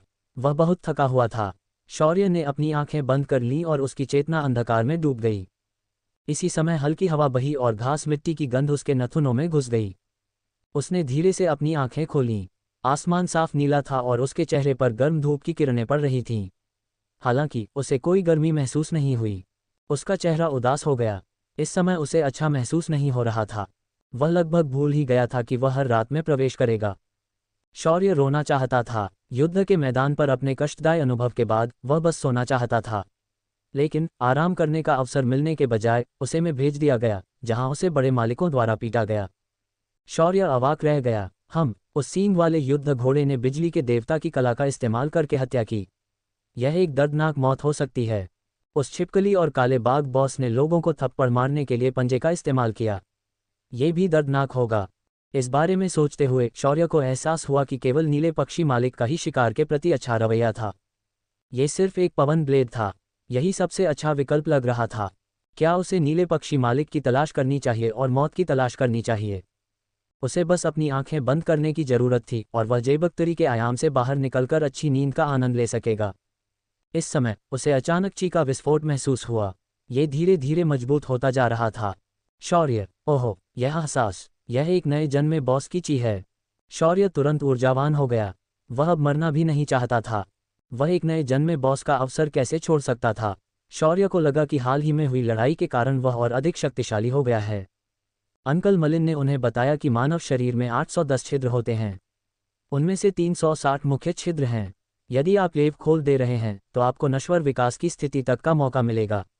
हर 120 एपर्चर को निम्न में विभाजित किया गया: प्राथमिक चरण, मध्य चरण और तृतीयक चरण। यदि आपने 360 से ज़्यादा एपर्चर खोले हैं तो आपका एपर्चर स्तर उन 3 स्तरों से परे होगा। इसे चरम चरण माना जाएगा। अंकल मलिन ने यह भी कहा कि हर युवा ड्यूक ने 800 से ज़्यादा छेद खोले होंगे जब वे अंदर घुसे होंगे। सिर्फ इसी से उन्हें एक आदर्श आत्मा शरीर मिलेगा। तब उनका भविष्य असीम होगा। शौर्य अब पहले जैसा नहीं रहा। छिद्र खुलने की अवस्था तक पहुंचने से पहले ही वह एक आत्मा शरीर था और यह एक परिपूर्ण शरीर था। शराबी लड़की वही थी। शौर्य की आत्मिक शक्ति साधना का स्तर केवल गूढ़ मार्शल अवस्था स्तर 5 पर था, लेकिन उसकी युद्ध शक्ति मुख्य रूप से उसके शरीर और देवकला के माध्यम से बढ़ी। उनकी वर्तमान शक्ति एक एपर्चर खोलने की स्थिति के आसपास होनी चाहिए, जिन्होंने लगभग 5 से 6 एपर्चर खोले। यह अभी भी उन अन्य लोगों की तुलना में बेहद कमज़ोर था जो एपर्चर ओपनिंग अवस्था में पहुंच चुके थे। हालांकि कुछ दिन पहले ही उनकी शक्ति एपर्चर ओपनिंग अवस्था में पहुंची थी। कुछ ही दिनों में इतनी शक्ति प्राप्त करना बहुत ही आश्चर्यजनक था। ये नवजात बॉस अभी तक एपर्चर ओपनिंग अवस्था में भी नहीं था। अगर वह इस बॉस से सीधे लड़ता तो शौर्य को लगता कि वह अजेय हो जाएगा। लेकिन इसमें समस्याएं हैं। उसे नहीं पता था कि किस तरह का बॉस पैदा हो रहा है। हालांकि नीले पक्षी के पास जो भयानक हवा अवरोध था, उससे नवजात बॉस के पास भी संभवतः वही सुरक्षा उपाय थे। यदि ऐसा होता तो उसे छिपकर बचे हुए देवकला के टुकड़ों को उठाना पड़ता। ये सोचते हुए शौर्य तेजी से बड़े बॉस की ची की ओर बढ़ गया। जल्द ही शौर्य उस स्थान के पास पहुंच गया। इस समय वायु तत्व पुनः सक्रिय हो गया। हरी घास लहराने लगी। वह वाकई हवा जैसा आदमी था। क्या उसे नीली चिड़िया वाले मालिक के साथ रहना नसीब था? लगातार 3 बार वह नवजात नीले पक्षी मालिकों का सामना करने में सफल रहे। लेकिन नीली चिड़िया का मालिक बार बार क्यों पैदा होता रहा? क्या अन्य बॉसों के जन्म की कोई आवश्यकता नहीं थी, या फिर उनका जन्म अलग अलग तरीकों से हुआ था? शौर्य को समझ नहीं आया। चूंकि वहां एक नवजात नीला पक्षी मालिक था तो वह सभी देवकला और दिव्यकला रून शॉट्स ले जाएगा। जीवित रहना सचमुच अच्छा था। जल्द ही एक हरी रोशनी चमकी और 10 मीटर ऊंची घास उड़कर नीचे गिर गई। एक शक्तिशाली ची ने चारों ओर शांति स्थापित कर दी। शौर्य ने हिंसक ची को महसूस किया, जिसे बॉस नवजात होने के कारण अभी तक नियंत्रित नहीं कर सका था। वह बिल्कुल भी हिलने की हिम्मत नहीं कर रहा था। जब वह पहली बार पैदा हुआ था तब भी बॉस एक बॉस ही था। शौर्य को अभी भी समझ नहीं आया कि वह कितना शक्तिशाली था, भले ही वह खुद मजबूत हो गया था। शौर्य को निराशा हुई। क्या कोई कमज़ोर बॉस नहीं था? उसने सोचा कि काला बाघ काफ़ी कमज़ोर है, लेकिन वास्तव में वह नीले पक्षी से अधिक शक्तिशाली था। अगर हालात ऐसे ही रहे तो वह इन बॉसों को कब मार पाएगा? शौर्य को असहज महसूस हुआ। वह केवल मुख्य मार्शल राज्य जानवरों को मारकर ही अपना जीवन बनाए रख सकता था। नीले पक्षी को चलते और अपनी गर्दन को फैलाते हुए देखकर शौर्य ने सोचा कि कितना अच्छा होगा यदि वह इस नीले पक्षी को पालतू जानवर के रूप में पकड़ सके। कम से कम ये देखने में बहुत अच्छा था। कुछ चरम प्रजातियों को छोड़कर कि अधिकांश प्रजातियां बेहद सुंदर थीं। यदि वह इस नीले पक्षी को पालतू के रूप में पकड़ लेता तो घास के मैदान में वह अजेय हो जाता। नीला पक्षी चहचहाया और उसने अपने जीवन में पहली बार उड़ान भरना शुरू किया। बॉस को देखते ही आसपास के जानवर चीखने लगे। वे तुरंत उस जगह की ओर दौड़ पड़े जहां बॉस का जन्म हुआ था। शौर्य ने अराजक जानवरों की लहर को देखा और चौंक कर कहा, कोशिश भी मत करो। केवल एक शक्तिशाली व्यक्ति ही नीले पक्षी मालिक द्वारा छोड़े गए खजाने का हकदार था। ये सही है, ये वही था। शौर्य प्रसव स्थल की ओर उड़ गया, लेकिन इस समय शौर्य के बगल में एक तेज हवा का ब्लेड दिखाई दिया जो उसकी कमर की ओर बढ़ रहा था। चीख! खतरे को भांपते हुए शौर्य ने तुरंत अपनी सभी देवकला का उपयोग किया और पूर्ण शक्ति मोड तक पहुंच बनाई। उसने पवन ब्लेड पर मुक्का मारा। गड़गड़ाहट! एक भयानक ध्वनि निकली। तेज हवाएं और गर्म लहरें फैल गईं। बड़ी संख्या में निर्दोष जानवर हवा की चपेट में आकर कट गए। उनमें से कुछ तो जलकर राख हो गए। शौर्य ठंडे चेहरे के साथ हवा में ही रुक गया। ये कौन कमीना था जिसने उसकी कमर पर हमला करने की हिम्मत की? शौर्य की आंखें चमक उठीं। उसने अपनी मानसिक शक्ति से चारों ओर नजर घुमाई। इस समय शौर्य को लगा कि उसके बगल में एक नीली आकृति प्रकट हुई है। गर्जन! अचानक शौर्य के पास 4 छोटे बवंडर दिखाई दिए। ये तेजी से घूम रहा था और तेज चीखने की आवाजें निकाल रहा था। बवंडर से हजारों छोटी छोटी हवाएं सभी दिशाओं में निकल गईं। कुछ 100 मीटर की दूरी पर मौजूद जानवर हवा के बड़े बड़े ब्लेडों से कट गए। वे जमीन पर गिरते ही चीखने लगे। उनके खून से आसपास की घास लाल हो गई। शौर्य, जो चारों बवंडरों से घिरा हुआ था, स्वाभाविक रूप से अतिरिक्त ध्यान आकर्षित करने लगा। अध्याय 197। वह एक महत्वाकांक्षी युवक था। भारी संख्या में हवा के झोंकों को देखकर शौर्य मुस्कुराया। हाँ, भोला, वह एक सुंदर युवक था जो पवन देवता कला का उपयोग कर सकता था। पवन देवता कला का ये स्तर, खांसी, ठीक है, यह उससे थोड़ा अधिक मजबूत था, लेकिन वह एक ऐसा व्यक्ति था जिसके पास 4 दिव्य कलाएं थीं। शौर्य की आंखों में एक हरी रोशनी चमक उठी और सभी हवा के ब्लेड टिमटिमाने लगे। उनकी शक्ति तुरंत कम हो गई। फिर उसने अपनी अग्नि देव कला का उपयोग करके एक अग्नि अवरोध बनाया जिससे हवा के ब्लेड बाहर निकल गए। तभी शौर्य के पास एक बहुत बड़ी नीली आकृति दिखाई दी। शौर्य ने उस पर नजर डाली। यह नीले फर वाला एक बिल्ली जैसा जानवर था। शौर्य ने इस तरह के जानवर पहले भी देखे थे। उनके फर आमतौर पर काले या पीले होते थे जबकि उनकी शक्तियां केवल कोर मार्शल अवस्था तक ही पहुंची थीं। ये स्पष्ट रूप से एक जानवर था जिसने एक देवकला शॉट को खा लिया था। ये स्पष्टतः एक बड़ी बिल्ली थी, लेकिन इसकी दहाड़ बाघ जैसी थी। उसके तीखे पंजे शौर्य के सिर की ओर नीचे की ओर झपटे। 4 मोबाइल तोप स्टैंड हवा के ब्लेडों से वार कर रहे थे। शौर्य को कुछ दबाव महसूस हुआ। यह नीली बिल्ली सचमुच एक बॉस थी। उसे इसे गंभीरता से लेना पड़ा। शौर्य ने अपनी पवन देव कला का भरपूर उपयोग किया। चारों बवंडर एक पल के लिए रुक गए। उनकी घूर्णन गति धीमी हो गई और उन पर वार करने वाली पवन ब्लेड भी बहुत कमजोर हो गईं। फिर उसने अपनी सारी शक्ति का इस्तेमाल किया और उस जगह से गायब हो गया। उसने नीली बिल्ली के हमले को चकमा दिया और एक बवंडर के बगल में दिखाई दिया।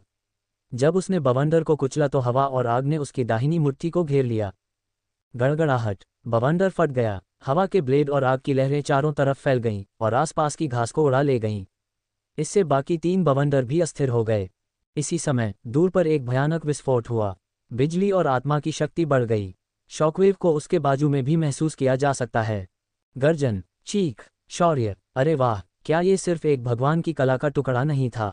फिर इतने सारे बॉस को इसके लिए लड़ने की क्या जरूरत है? शौर्य को लगा कि 2 और चीज दिखाई दे रहे हैं। वे नीले पक्षी बॉस के साथ तुलना नहीं कर सकते थे, लेकिन स्पष्ट रूप से वे कुछ एपचा खोलने वाले राज्य के जानवर थे जिन्होंने भगवान कला के टुकड़े खा लिए थे। एक बार फिर उसकी पीठ पर एक तेज चीखी आवाज आई। शौर्य ने भौहें उठाईं। ये बड़ी बिल्ली सचमुच बहुत परेशान करने वाली थी। इस समय शौर्य की आंखें चमक उठीं। उसके पास एक दिलचस्प विचार था। उसने अपने हाथ से हवा के ब्लेड को रोका और फिर बल का इस्तेमाल करके पीछे की ओर उड़ गया। साथ ही उसने इसे बड़ी बिल्ली को मुक्का मारने के अवसर के रूप में इस्तेमाल किया। हाँ नॉब्स! बड़ी बिल्ली ने मूल रूप से शौर्य को भगाने के बाद देवकला शॉट के लिए लड़ने की योजना बनाई थी। लेकिन जब उसे शौर्य के हमले का फिर से एहसास हुआ तो उसका गुस्सा और बढ़ गया। वह दहाड़ता हुआ शौर्य पर टूट पड़ा। वे तीनों बवंडर उसके पीछे नहीं आए। बड़ी बिल्ली के चले जाने के बाद वे धीरे धीरे विलीन हो गए। शौर्य ने अपने होंठ ऊपर उठाए। उसने उन हमलों को रोका और उस स्थान पर पहुंचा जहां दो बड़े बॉस लड़ रहे थे। क्या यह अधिक मज़ेदार नहीं होगा यदि हम सब एक साथ हों? जल्द ही शौर्य बड़ी नीली बिल्ली को अन्य दो मालिकों के पास ले गया। तभी शौर्य ने देखा कि बाकी दो बॉस कैसे दिखते थे। एक काले रंग का तेंदुआ था जो बिजली की तरह चमक रहा था और दूसरा ग्रे धुंध वाला एनाकोंडा था। दोनों जानवर नीले पक्षी मालिक के जन्मस्थान की ओर बढ़ते हुए एक दूसरे पर हमला कर रहे थे। स्पष्टतः वे दोनों ऐसी उत्कृष्ट कलाकृतियां चाहते थे जो पीछे छूट जाएं। जब उन्होंने शौर्य को एक दहाड़ती हुई बड़ी बिल्ली को लाते देखा तो वे उन दोनों पर सतर्कता से नजर रखते हुए लड़ने लगे। जब शौर्य ने बड़ी बिल्ली से लड़ाई की थी तब दोनों को इसका आभास हो गया था, लेकिन उससे पहले वे काफी दूर जा चुके थे। इसलिए जानवर पहले उस क्षेत्र में जाना चाहते थे और खजाना प्राप्त करना चाहते थे। हालांकि ये दोनों जानवर उनकी ओर दौड़े। इस समय बड़ी बिल्ली ने शौर्य पर कुछ मीटर लंबी चमकती हुई हवा की धारें उगल दीं। शौर्य मुस्कुराया। उसने हवा के ब्लेड को चकमा दिया और अपनी पवन देवता कला का उपयोग करके हवा के ब्लेड की दिशा को थोड़ा बदल दिया। यह एनाकोंडा की ओर कटा। हंस धूसर धुंध छा गई और एनाकोंडा ने अपनी पूंछ से हवा के ब्लेड पर थपकी दी। गड़गड़ाहट, ग्रे और हरे रंग की रोशनियां चमक उठीं, जबकि एनाकोंडा एक क्षण के लिए चौंक गया। तेंदुआ ऐसा मौका कैसे छोड़ सकता था? बिजली चमकने के साथ ही उसने एक मोटा बिजली का खंभा उगल दिया। इसने एनाकोंडा की ओर तेजी से बिजली गिराई, जिससे हवा में बैंगनी रंग का चाप बन गया। एनाकोंडा हवा के ब्लेड के हमले के कारण स्थिर हो गया था। ये केवल फिर से दहाड़ सकता था क्योंकि इसका ग्रे रंग एक रक्षा अवरोध में बदल गया था। इसने आने वाले बिजली के खंभे को रोकने का प्रयास किया। गड़गड़ाहट, अवरोध टूट गया। केवल बिजली के खंभे का एक निशान उसके शरीर पर लगा, जिससे उसके शरीर पर खूनी छेद हो गया। बिजली चमकने लगी और एनाकोंडा का शरीर सुन्न हो गया। खून बहता रहा। हंस, एनाकोंडा दहाड़ा। एक धूसर रोशनी चमकी और उसका घाव ऐंठ गया और धीरे धीरे ठीक हो गया। इस बीच उसने बिल्ली और शौर्य पर एक ठंडी नज़र डाली। अपनी योजना को कामयाब होते देख शौर्य ने खुशी से मुस्कुराहट दिखाई। एनाकोंडा में पुनर्जनन देवता की कलाकृति थी, काले तेंदुए में बिजली देवता की कलाकृति थी और नीली बिल्ली में वायु देवता की कलाकृति थी। यदि वह उन सभी को मार डाले तो यह आश्चर्यजनक होगा। शौर्य सिर्फ ब्लू बर्ड बॉस के गॉड आर्ट शॉट से संतुष्ट नहीं था। उसे ये सब अभी चाहिए था। ये सोचते हुए शौर्य युद्ध से हुई थकान को भूल गया। वह आत्महत्या कैसे करना चाह सकता है? वह नहीं था। वह एक महत्वाकांक्षी युवक था। नीली बिल्ली को यह देखकर बहुत गुस्सा आया कि एनाकोंडा को उसकी बात याद आ गई है। इस प्रकार उसने दूर से हमला करना बंद कर दिया। वह शौर्य पर हमला करने लगा और शौर्य के चेहरे पर पंजा मारना चाहता था। शौर्य ने मुक्का मारा और उसकी मुट्ठी बिल्ली के पंजे से टकरा गई। गड़गड़ाहट, हवा के झोंके और आग की लहरें फिर से निकलने लगीं। एनाकोंडा और तेंदुए के अलावा आसपास के मूक जानवर मारे गए, जबकि समझदार जानवर इधर उधर चले गए और नीले पक्षी बॉस के जन्मस्थान की ओर बढ़ते रहे। देवकला शॉट का प्रलोभन बहुत महान था। यदि वे इसे खा जाते तो वे इन 3 छिद्र खोलने वाले राज्य जानवरों के समान बन जाते। तब तक जमीन, भोजन, प्रजनन अधिकार सब कुछ उनके पास होगा। शौर्य की आंखों में एक हरे रंग की रोशनी चमक उठी और एक तेज हवा का ब्लेड बना जो काले रंग के तेंदुए की ओर बढ़ रहा था। शौर्य की हरकतें छिपी हुई थीं। एनाकोंडा घायल और व्याकुल था। तेंदुआ पूरी ताकत से जवाबी हमला कर रहा था। उन दोनों को यहाँ की स्थिति की परवाह नहीं थी। इस प्रकार हवा की धारें उस तेंदुए की कमर की ओर कट गईं। एनाकोंडा के साथ संघर्ष के बाद तेंदुआ अपनी सांस संभाल पाता, इससे पहले ही तेज हवा की धारें उसके आत्मिक बल अवरोधक से टकराने लगीं। तभी अवरोध टूट गया और हवा के झोंकों ने उसके शरीर पर बड़े बड़े निशान छोड़ दिए। उसके शल्क टूट गए और खून बहने लगा। काले शल्क वाला तेंदुआ। दर्द ने इसे और अधिक क्रूर और हिंसक बना दिया। उसने दहाड़कर उस एनाकोंडा को पीछे धकेल दिया जो इसका फायदा उठाना चाहता था। फिर उसने बड़ी बिल्ली को गुस्से से घूरा। उसने सोचा कि यह जानवर एक सहयोगी था, लेकिन यह वास्तव में एक कमीना था। जब तेंदुए ने उसे घूरकर देखा तो बिल्ली का रोआं ऊपर उठ गया। इस समय शौर्य मुस्कुराया और कई देव कलाओं का इस्तेमाल किया, जिसमें शक्ति, हवा और आग शामिल थी, 5 बार। गड़गड़ाहट, शक्तिशाली बल ने बड़ी नीली बिल्ली को सावधान कर दिया। उसने अपनी पूरी शक्ति लगा दी। एक हरी रोशनी चमकी और उसके सामने कुछ मीटर लंबा पवन भाला दिखाई दिया। इसकी नोक नुकीली और घूमती हुई थी। कुछ किलोमीटर के भीतर अचानक तेज हवा चलने लगी। अध्याय 198। यह नीली बिल्ली अवसाद से पीड़ित लगती है। गर्जन, बड़ी बिल्ली दहाड़ उठी और एक भाला बाहर निकल आया। ये शौर्य की ओर बढ़ रहा था। शौर्य ने भाले को ठंडे दिमाग से देखा और हवा और आग में लिपटी मुट्ठी से भाला बाहर निकाला। पवन भाला और मुट्ठी बल टकराया। गड़गड़ाहट, भयानक आघात तरंग ने आसपास के कुछ किलोमीटरों को अपनी चपेट में ले लिया। हवा के झोंके, आग की लहरें और आत्मा की शक्ति ने काली धरती को जमीन से ऊपर आसमान में उड़ा दिया। यहाँ तक कि वे जानवर भी जो हवा के अवरोध को तोड़ना चाहते थे, जिसे नीले पक्षी मालिक ने पीछे छोड़ दिया था, कांप उठे। वे सोच रहे थे कि क्या उन्हें वहां से चले जाना चाहिए। हालांकि भूमि और प्रजनन अधिकारों के प्रलोभन ने उन्हें वहीं रहने पर मजबूर कर दिया। एनाकोंडा और काले तेंदुए पकड़े जाने से बचने के लिए कुछ कदम पीछे हट गए। जब हलचल शांत हुई तो लूजी और बिल्ली को बल से दूर धकेल दिया गया। उनके बीच कुछ 100 मीटर की दूरी थी। शौर्य मुस्कुराया और अचानक वापस उड़ गया। वह उस दिशा में उड़ गया जो नीले पक्षी बॉस के जन्मस्थान के विपरीत था। इससे बिल्ली, तेंदुआ और एनाकोंडा दंग रह गए। उनके दृष्टिकोण से इस 2 पैरों वाले जानवर ने अंततः हार मानने का निर्णय कर लिया। ये बहुत बढ़िया था। सबसे ज्यादा खुश नीली बिल्ली थी। वह 2 पैरों वाले जानवर से लड़ रही थी। हालांकि इस समय उस जानवर ने भागने का फैसला किया, इसलिए अब उसे कोई नहीं रोक सकता। आगे के कमजोर लोग भी उसे नहीं रोक पाएंगे। बगल में खड़े दोनों लोग उसके विरोधी थे, है ना? नीली बिल्ली खुशी से घूमी और उस ओर उड़ना चाहती थी जहां नीला पक्षी पैदा हुआ था। इस समय एक बिजली का खंभा और ग्रे ऊर्जा गेंद उस पर गिरी। बराबर ताकत वाले 2 जानवरों ने उस पर हमला किया। नीली रोशनी से चमकते हुए उसका फर उड़ गया और गायब हो गया। बैंगनी बिजली और ग्रे ऊर्जा गेंद ने उस स्थान को भेद दिया जहां नीली बिल्ली थी, लेकिन उस पर प्रहार नहीं किया। ये देखकर तेंदुए और एनाकोंडा ने भी अपनी आत्मिक शक्ति का प्रयोग किया और बड़ी बिल्ली का पीछा किया। इस जानवर ने उन्हें एक एक हवा का ब्लेड दिया। वे उसे नहीं भूले और उन्होंने देवकला शॉट पर लड़ाई से पहले इस नीली बिल्ली से लड़ने की योजना बनाई। थोड़ी देर में नीले पक्षी के जन्मस्थान से 3 भयानक दहाड़ें सुनाई दीं। साथ ही कई जानवरों की विलापपूर्ण चीखें भी सुनाई देने लगीं। कई जानवर डरकर भाग गए, लेकिन बाहरी इलाके में पहुंचने के बाद वे तुरंत नहीं गए। वे वहीं रुके रहे और लालच से नीले पक्षी के जन्मस्थान की ओर देखते रहे। उन्हें आशा थी कि उनके लिए कुछ अवसर अवश्य होगा। इसी समय हल्की हवा चली और सभी प्रतीक्षारत जानवर जमीन पर गिर पड़े। उनके शरीर धीरे धीरे धूल में बदल गए और हवा में उड़ गए। जमीन पर केवल लाल और बैंगनी रंग के गोले बचे थे। शौर्य दूर से चुपके से उड़कर आया और खुशी खुशी उन गोलाकार वस्तुओं को इकट्ठा कर लिया। फिर उसने भयानक युद्ध दृश्य को देखा और अपनी आंखें सिकोड़ लीं। वह पहले बॉसों को लड़ने देगा और फिर खुद शामिल होगा। फिलहाल वह सिर्फ शो देखेंगे। वह एनाकोंडा और तेंदुए को नीली बिल्ली का पीछा करते हुए देख सकता था। क्योंकि यहाँ वायु तत्व बहुत सक्रिय था, नीली बिल्ली दोनों जानवरों के कुछ प्रहारों को बड़ी मुश्किल से झेल सकी। लेकिन जल्द ही बिल्ली की पीठ पर बिजली गिर गई। उसका नर्म नीला फर काला हो गया और वहां एक बड़ा छेद हो गया। खून बहने लगा। रियो, शौर्य ने दूर से ये देखा और मुस्कुराया। बिल्ली को दर्द से कराहते देखकर उसे बहुत अच्छा लगा। उसी समय एक अन्य ग्रे स्पिरिट फोर्स ऑर्ब ने उस पर हमला किया। उसने तीव्र दर्द सहन किया और पूरी शक्ति से आत्मिक प्रकाश को चकमा दिया। उसे लगा कि उसके साथ बहुत अन्याय हुआ है। अगर वे लड़ते भी हैं तो क्या यह एक जंग नहीं होनी चाहिए? उन्होंने सिर्फ इसी पर ध्यान क्यों केंद्रित किया? जब दोनों फिर से आगे बढ़े तो नीली बिल्ली डर गई। वह असंतुष्ट होकर दहाड़ने लगी और चली गई। यदि ऐसा ही चलता रहा तो ये सचमुच नष्ट हो जाएगा। ये देखकर दोनों ने पीछा करने की योजना नहीं बनाई। उनके सीमित ज्ञान में हारने का नाटक करके वापस आने जैसी कोई बात नहीं थी। अंततः दोनों एक दूसरे को घूरने लगे।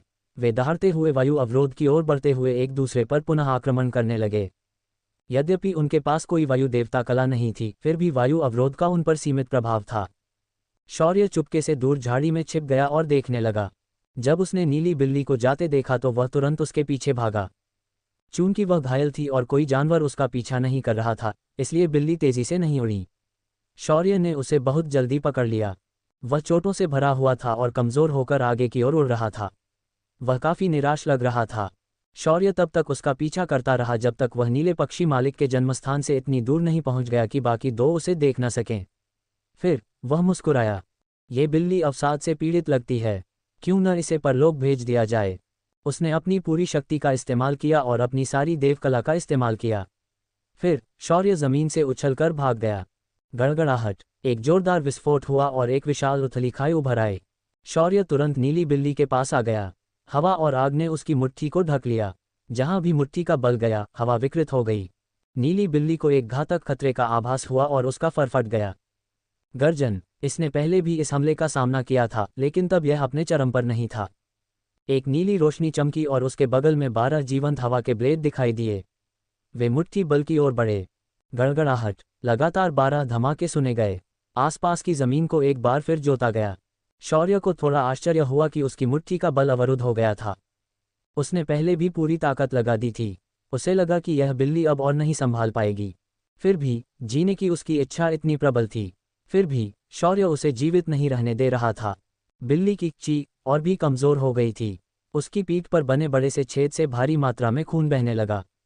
शौर्य एक बार फिर बिल्ली के ऊपर आया और उसकी पीठ पर बने छेद की ओर मुक्का मारा। शौर्य को लगा कि अब वह एक विरोधी की तरह हो गया है। बिल्ली बहुत प्यारी लग रही थी, लेकिन उसने उसका इस तरह दुरुपयोग किया। हालांकि शौर्य बिल्कुल भी नहीं रुका। दहाड़। बिल्ली दहाड़ी, लेकिन ये दहाड़ कमजोर लग रही थी। जब उसने फिर से हमला करने की योजना बनाई तो शौर्य की मुट्ठी की ताकत ने पहले ही उसकी आत्मा की ताकत की रक्षा को भेद दिया। हवा, आग और आत्मा की ताकत उसके शरीर में घुस गई। बिल्ली को जमीन पर जोर से पटक दिया गया, जिससे गहरी खाई बन गई। अंदर जाकर बिल्ली की जान चली गई और वह धूल में तब्दील होने लगी। शौर्य ने नजरें फेर लीं और देखा कि दोनों बॉस अभी भी लड़ रहे थे। उसे राहत महसूस हुई। अगर वह पकड़ा गया तो अच्छा नहीं होगा। अभी तक शौर्य खाई में उतरा और तैरती हुई नीली क्रिस्टल बॉल को देखकर मुस्कुराया। पवन भगवान कला क्रिस्टल बॉल एकत्र। इसमें लाल और बैंगनी रंग के गोले भी थे, जिनका छिद्र राज्य स्तर पर खुला था। ये अच्छे थे। शौर्य ने खुशी खुशी ये चीजें इकट्ठी की और फिर अपनी बुरी नज़र नीले पक्षी मालिक के जन्मस्थान पर डाली। अध्याय 199। ये 2 पैरों वाला जानवर बहुत दुष्ट है। उदास बड़ी नीली बिल्ली को विदा करने के बाद शौर्य उस स्थान पर लौट आया जहां उसने दोनों को लड़ते हुए देखा था। कुछ मीटर लंबा बड़ा काला तेंदुआ हवा में तैर रहा था और अपने प्रतिद्वंद्वी 100 मीटर लंबे एनाकोंडा को घूर रहा था। एनाकोंडा ग्रे धुंध छोड़ते हुए ड्रैगन की तरह हवा में उड़ रहा था। उसका शरीर आधा छिपा हुआ था। शौर्य ने इसे देखा और उस समय को याद किया जब वह अभी भी एक नौसिखिया शिकारी था। तब उसने बिजली के युद्ध के घोड़े और ग्रे छिपकली को लड़ते देखा था। वे असली बॉस थे जिनके पास बिजली और पुनर्जनन देवकला थी। 2 देवकलाओं के बीच की लड़ाई ने उसे बहुत उत्साहित कर दिया। वह बहुत भाग्यशाली भी रहा और उसे लाल शेरों के गोले मिल गए जिन्हें वह हरा नहीं सकता था। उसने सोचा, क्या उसके भाग्य में ये 2 दिव्य कलाएं लिखी थीं? ऐसा लग रहा था कि उसे फिर से बड़ी फसल मिलने वाली है। इसके अलावा उसके पास अभी तक बिजली देवता की कला नहीं थी। वह यही चाहता था। वह दूर के युद्ध क्षेत्र को चुपचाप देखता रहा। तेंदुआ समय समय पर शक्तिशाली बिजली के खंभों और बिजली के भालों का इस्तेमाल करता था। दूसरी ओर एनाकोंडा के पास आश्चर्यजनक सुरक्षा थी तथा पुनर्जनन देवकला के साथ, हालांकि उसे अभी भी कुछ चोटें आती थीं, लेकिन वे जल्दी से ठीक हो जाते थे। दोनों जानवर पूरी ताकत से लड़े। शॉकवेव के टकराने से हवा का अवरोध हिल गया। अगर दोनों में से कोई एक वायु अवरोध में प्रवेश करना चाहता था तो दूसरा उस पर हमला कर देता था। इस प्रकार दोनों एक ही समय में वायु अवरोध के भीतर जाना चाहते थे और लड़ाई को वायु अवरोध के और करीब लाते रहे। ये देखकर शौर्य ने भौहें सिकोड़ लीं। अगर वे दोनों अंदर चले गए तो वह उन्हें बाहर से नहीं देख पाएगा। उसे बिल्कुल भी समझ नहीं आया कि जानवर भगवान की कला के टुकड़े कैसे खा जाते हैं। अगर वे बस इसे खाकर चले जाते तो सब खत्म हो जाता। ये काम नहीं चलेगा। शौर्य ने अपनी ठोड़ी को महसूस किया और इसके बारे में सोचा। कुछ ही पलों बाद दोनों बवंडर में उतरने लगे। भले ही वे अंदर घुसते समय लड़े हों, लेकिन उन्हें अंदर जाने में ज्यादा समय नहीं लगा। इस समय शौर्य के मन में एक साहसिक विचार आया। यद्यपि इस विचार से उसे थोड़ा नुकसान हो सकता है, लेकिन यदि यह कारगर रहा तो इससे उसे काफी लाभ होगा। बेशक अगर यह असफल रहा तो संभवतः उसे आगे बढ़कर लड़ना होगा। यदि उन दोनों बॉसों ने उसके साथ नीली बिल्ली जैसा व्यवहार किया होता तो संभवतः उसे भागना पड़ता। हर साहसिक विचार को अपनी व्यवहारिकता साबित करने के लिए कार्रवाई की आवश्यकता होती है। अब उसे देखने दो। शौर्य अपने मूल स्थान से गायब हो गई। कई सांसों की आवाज के बाद शौर्य हवा की बाधा से केवल कुछ मीटर की दूरी पर दिखाई दिया। तेज हवा के ब्लेड सभी दिशाओं में चले गए। हालांकि अगर वे उसके पास पहुंचते हैं तो वह अपनी दिशा बदल देता है। वह दोनों बॉस की दिशा में नहीं था, लेकिन दूरी बहुत ज्यादा नहीं थी। शायद वे उसे नोटिस कर लें, लेकिन इससे कोई फर्क नहीं पड़ा। वह दौड़ सकता था। शौर्य की आंखों में एक हरे रंग की रोशनी चमक उठी जब उसने बवंडर बाधाओं को गति देने के लिए पवन देव कला का उपयोग किया। दोनों बॉस अंदर थे। अगर वह अब बवंडर की शक्ति बढ़ा दे तो क्या उन्हें अंदर बहुत अच्छा लगेगा। शौर्य को इस बारे में बहुत उत्सुकता थी। बेशक इसके कुछ दुष्परिणाम भी थे। आखिरकार यह अवरोध नीले पक्षी ने ही छोड़ा था। उसे चिंता थी कि अगर वह इसे धीमा नहीं कर पाया तो शायद वह भी अंदर नहीं जा पाएगा। इसकी गति बढ़ाना बहुत आसान था, बस उसे अंदर हवा का तत्व डालना था। जल्द ही बवंडर की आवाज़ तेज हो गई और एक शक्तिशाली खिंचाव बल दिखा तथा हवा के ब्लेड बाहर निकलने लगे जो पहले से कई गुना अधिक शक्तिशाली थे। शौर्य ने बवंडर की गति बढ़ाते हुए हवा के ब्लेड को चकमा दिया, यहाँ तक कि वह अब हवा के ब्लेड का परीक्षण नहीं करना चाहता था। गर्जन, हिस, तेंदुए और एनाकोंडा ने बवंडर में परिवर्तन को नोटिस किया। उन्होंने शौर्य की चीख को भी महसूस किया और तुरंत उग्र रूप से दहाड़ने लगे। वह 2 पैरों वाला जानवर बहुत दुष्ट है। क्या वह सचमुच उन पर घात लगाने के लिए वापस आया था? दोनों ने जल्द ही इस बात पर सहमति बना ली कि वे इस बवंडर से बाहर निकलेंगे और सबसे पहले इस 2 पैरों वाले जानवर की देखभाल करेंगे। हालांकि खिंचाव बल बढ़ता रहा और उनकी गति बहुत धीमी हो गई। इससे भी महत्वपूर्ण बात यह है कि तेज हवाएं उन्हें काट रही थीं, जिससे उन्हें खतरे का तीव्र एहसास हो रहा था। दोनों जानवर फिर से दहाड़ने लगे जैसे ही आत्मा का प्रकाश हर जगह फैल गया। वे बाहर निकलने की पूरी कोशिश करते हुए हवा के मार्ग को अवरुद्ध कर रहे थे। शौर्य को दोनों जानवरों की नापाक मंशा का एहसास हो गया था, लेकिन उसे इसकी परवाह नहीं थी। उसने हवा की गति इतनी तेज कर दी कि वह भी उसे नियंत्रित नहीं कर सका। यदि वह इसे नियंत्रित कर सके तो जानवरों के लिए खतरा बहुत कम होगा। कम से कम शौर्य द्वारा बनाए गए तेज हवा के ब्लेड से जानवरों को चकमा देते रहना पड़ा। जब ऐसा ब्लेड जमीन में घुसता था तो खड्डे गहरी कट जाती थीं। इस समय तेंदुआ और एनाकोंडा बवंडर से बच निकले। हवा के ब्लेड उनके पीछे आ गए। उनके पास शौर्य जैसी पवन देवता कला नहीं थी।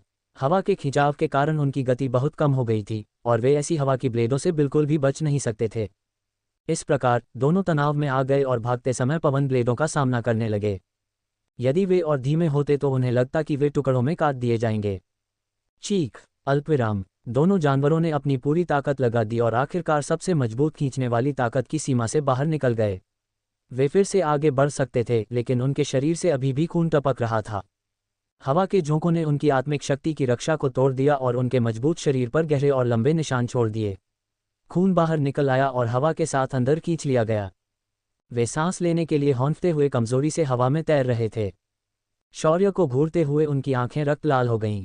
शौर्य ने शर्मिंदगी से अपना सिर खुजलाया। इस तरह घूरे जाने से वह शर्मिंदा था। उनकी कमजोर होती चीख को महसूस करते हुए वह मुस्कुराए। उसकी योजना काम कर गई। यद्यपि यदि हवा धीमी न होती तो वह अंदर प्रवेश नहीं कर पाता, परंतु अंदर केवल एक देव कला का टुकड़ा और अधिक से अधिक एक दैवीय कला का टुकड़ा था। दिव्य कला शॉट अब उसके लिए बेकार था। जहां तक देव कला शॉट की बात है, तो देव कला क्रिस्टल बॉल एक देव कला शॉट से बेहतर थी। ये 2 देव कला क्रिस्टल गेंदें बिजली देव कला और पुनर्जनन देव कला थीं। उसके पास बिजली देवता की कला भी नहीं थी। ये निश्चित रूप से मजबूत होगा। इस प्रकार शौर्य तुरंत अपनी सबसे मजबूत अवस्था में प्रवेश कर गया। दोनों बॉस घायल हो गए। वह उन्हें संभलने का समय नहीं दे सका। बेशक वह एनाकोंडा निश्चित रूप से ठीक हो सकता है। हालांकि ईश्वरीय कला का उपयोग करने के लिए आत्मिक शक्ति, शारीरिक और मानसिक शक्ति का उपयोग करना होगा। उन्हें विश्वास नहीं था कि एनाकोंडा कुछ समय तक लड़ने के बाद इतने लंबे समय तक जीवित रह सकता है। गर्जन, हिस, शौर्य के हमले को देखकर वे स्वीकृति में भयंकर दहाड़ने लगे। शौर्य तेंदुए के बगल में दिखाई दिया। दोनों जानवरों की ताकत उसके जैसी ही थी। वे थोड़े ज्यादा ताकतवर हो सकते थे, लेकिन उनकी ताकतें काफी सीमित थीं। इस स्थिति में स्पष्टतः शौर्य अधिक शक्तिशाली था। जहां तक ज्यादा जीवित रहने की बात है तो वह निश्चित रूप से एनाकोंडा ही होगा, इसलिए उसने पहले तेंदुए पर हमला किया। फिर वह धीरे धीरे एनाकोंडा का ख्याल रखेगा। शौर्य ने तेंदुए की कमर पर मुक्का मारा। खतरे को भांपकर तेंदुआ दहाड़ने लगा। उसका पूरा शरीर बिजली की तरह चमक उठा। फिर वह गायब हो गया। इसके बाद उसने आधा मीटर लंबी बैंगनी बिजली की गेंद उगल दी। एनाकोंडा ने अपनी मोटी पूंछ को चाबुक की तरह इस्तेमाल किया और शौर्य पर भी हमला कर दिया। शौर्य ने पवन देव कला से बिजली के गोले को चकमा दिया और फिर उसकी पूंछ पर कदम रखा। गड़गड़ाहट, शौर्य का पैर एनाकोंडा की पूंछ से टकराया। गड़गड़ाहट, बिजली का गोला 10 किलोमीटर दूर गिरा तो एक और आवाज सुनाई दी। बैंगनी रोशनी ने पूरे क्षेत्र को भर दिया और दुनिया बिजली की चमक से चमक उठी। एक और बड़ी खाई दिखाई दी। यहाँ तक कि जो लोग अभी छिद्र खुलने की प्राथमिक अवस्था में थे, उनमें भी अत्यंत विनाशकारी शक्ति थी। अध्याय 200, उड़ता ड्रैगन कैसे हार जाता है। ऐसा लग रहा था जैसे धरती और आकाश पर प्रलय आ गया है, लेकिन शौर्य और इन 2 जानवरों के स्तर के शक्तिशाली प्राणियों के लिए ये कुछ भी नहीं था। शौर्य ने एनाकोंडा के साथ टकराव से उत्पन्न प्रतिकर्षण बल का उपयोग काले रंग के तेंदुए का पीछा करने के लिए किया। फिर भी झटके के कारण एनाकोंडा के घाव फिर से फट गए। वह दर्द से फुफकारने लगा। शौर्य को आगे बढ़ते देख तेंदुआ दहाड़ने लगा और फिर उसका शरीर बिजली की तरह चमक उठा और वह भी शौर्य की ओर दौड़ा। शौर्य मुस्कुराया, उसे डर था कि यह तेंदुआ अब भाग जाएगा। यदि वह भागता तो वह उनमें से केवल एक का ही पीछा कर सकता था, लेकिन अब वह दोनों का पीछा कर सकता था। दोनों जानवर बहुत जंगली थे और शौर्य के हमला करने के बाद वे उन्मत्त हो गए। हालांकि वे कमज़ोर थे, लेकिन वे दो थे, इसलिए दो बनाम एक की स्थिति में यह एक आसान हत्या होनी चाहिए। इस प्रकार दोनों जानवरों को उम्मीद थी कि शौर्य भाग नहीं पाएगा। शौर्य एक बार फिर तेंदुए से भिड़ गया। चारों तरफ झटके महसूस होने लगे। दोनों अलग हो गए। शौर्य ने फिर से हमला किया। काला तेंदुआ लगातार खून बह रहा था, लेकिन उसने बचने का कोई रास्ता नहीं चुना। इस समय एक ग्रे स्पिरिट बॉल शौर्य पर गिरी। भयानक ऊर्जा ने शौर्य को तनाव में डाल दिया और उसने ऊर्जा बॉल की ओर अपना मुख का निशाना साधते हुए रुक गया। गड़गड़ाहट, लहरें उठीं और हिंसक हवाओं ने शौर्य के बाल उड़ा दिए। इससे पहले कि शॉकवेव्स खत्म हो जाएं, तेंदुआ शौर्य के पीछे आ गया और शौर्य की पीठ की ओर खरोंचने लगा। शौर्य ने पवन देवता की कला का उपयोग किया और फिर से तेंदुए की तरफ दिखाई दिया। हवा और आग ने उसके दाहिने पैर को ढक लिया तथा बिजली की तरंगों ने हवा को विकृत कर दिया। मरना, हवा और आग ने उसके दाहिने पैर पर मौत की तलवार बना दी। ये तलवार तेंदुए के पेट की ओर बढ़ गई। तेंदुआ दहाड़ता हुआ बिजली की चमक के साथ गायब हो गया। शौर्य के पैर से निकली शक्ति जमीन पर लाल हरे रंग की ऊर्जा के निशान में बदल गई। इसने कई किलोमीटर लंबे और गहरे निशान बना दिए। तेंदुए के गायब हो जाने के बाद शौर्य ने एनाकोंडा की ओर देखा, जो लंबी दूरी के हमलों का उपयोग करते हुए उसे बाधित करते हुए ठीक हो रहा था। कितना चतुर जानवर है। उन्होंने यह उम्मीद नहीं की थी कि दोनों जानवरों से निपटना इतना कठिन होगा। हालांकि वे बुरी तरह घायल थे। वे उस नीली बिल्ली की तरह क्यों नहीं हो सकते और वहीं मर क्यों नहीं सकते।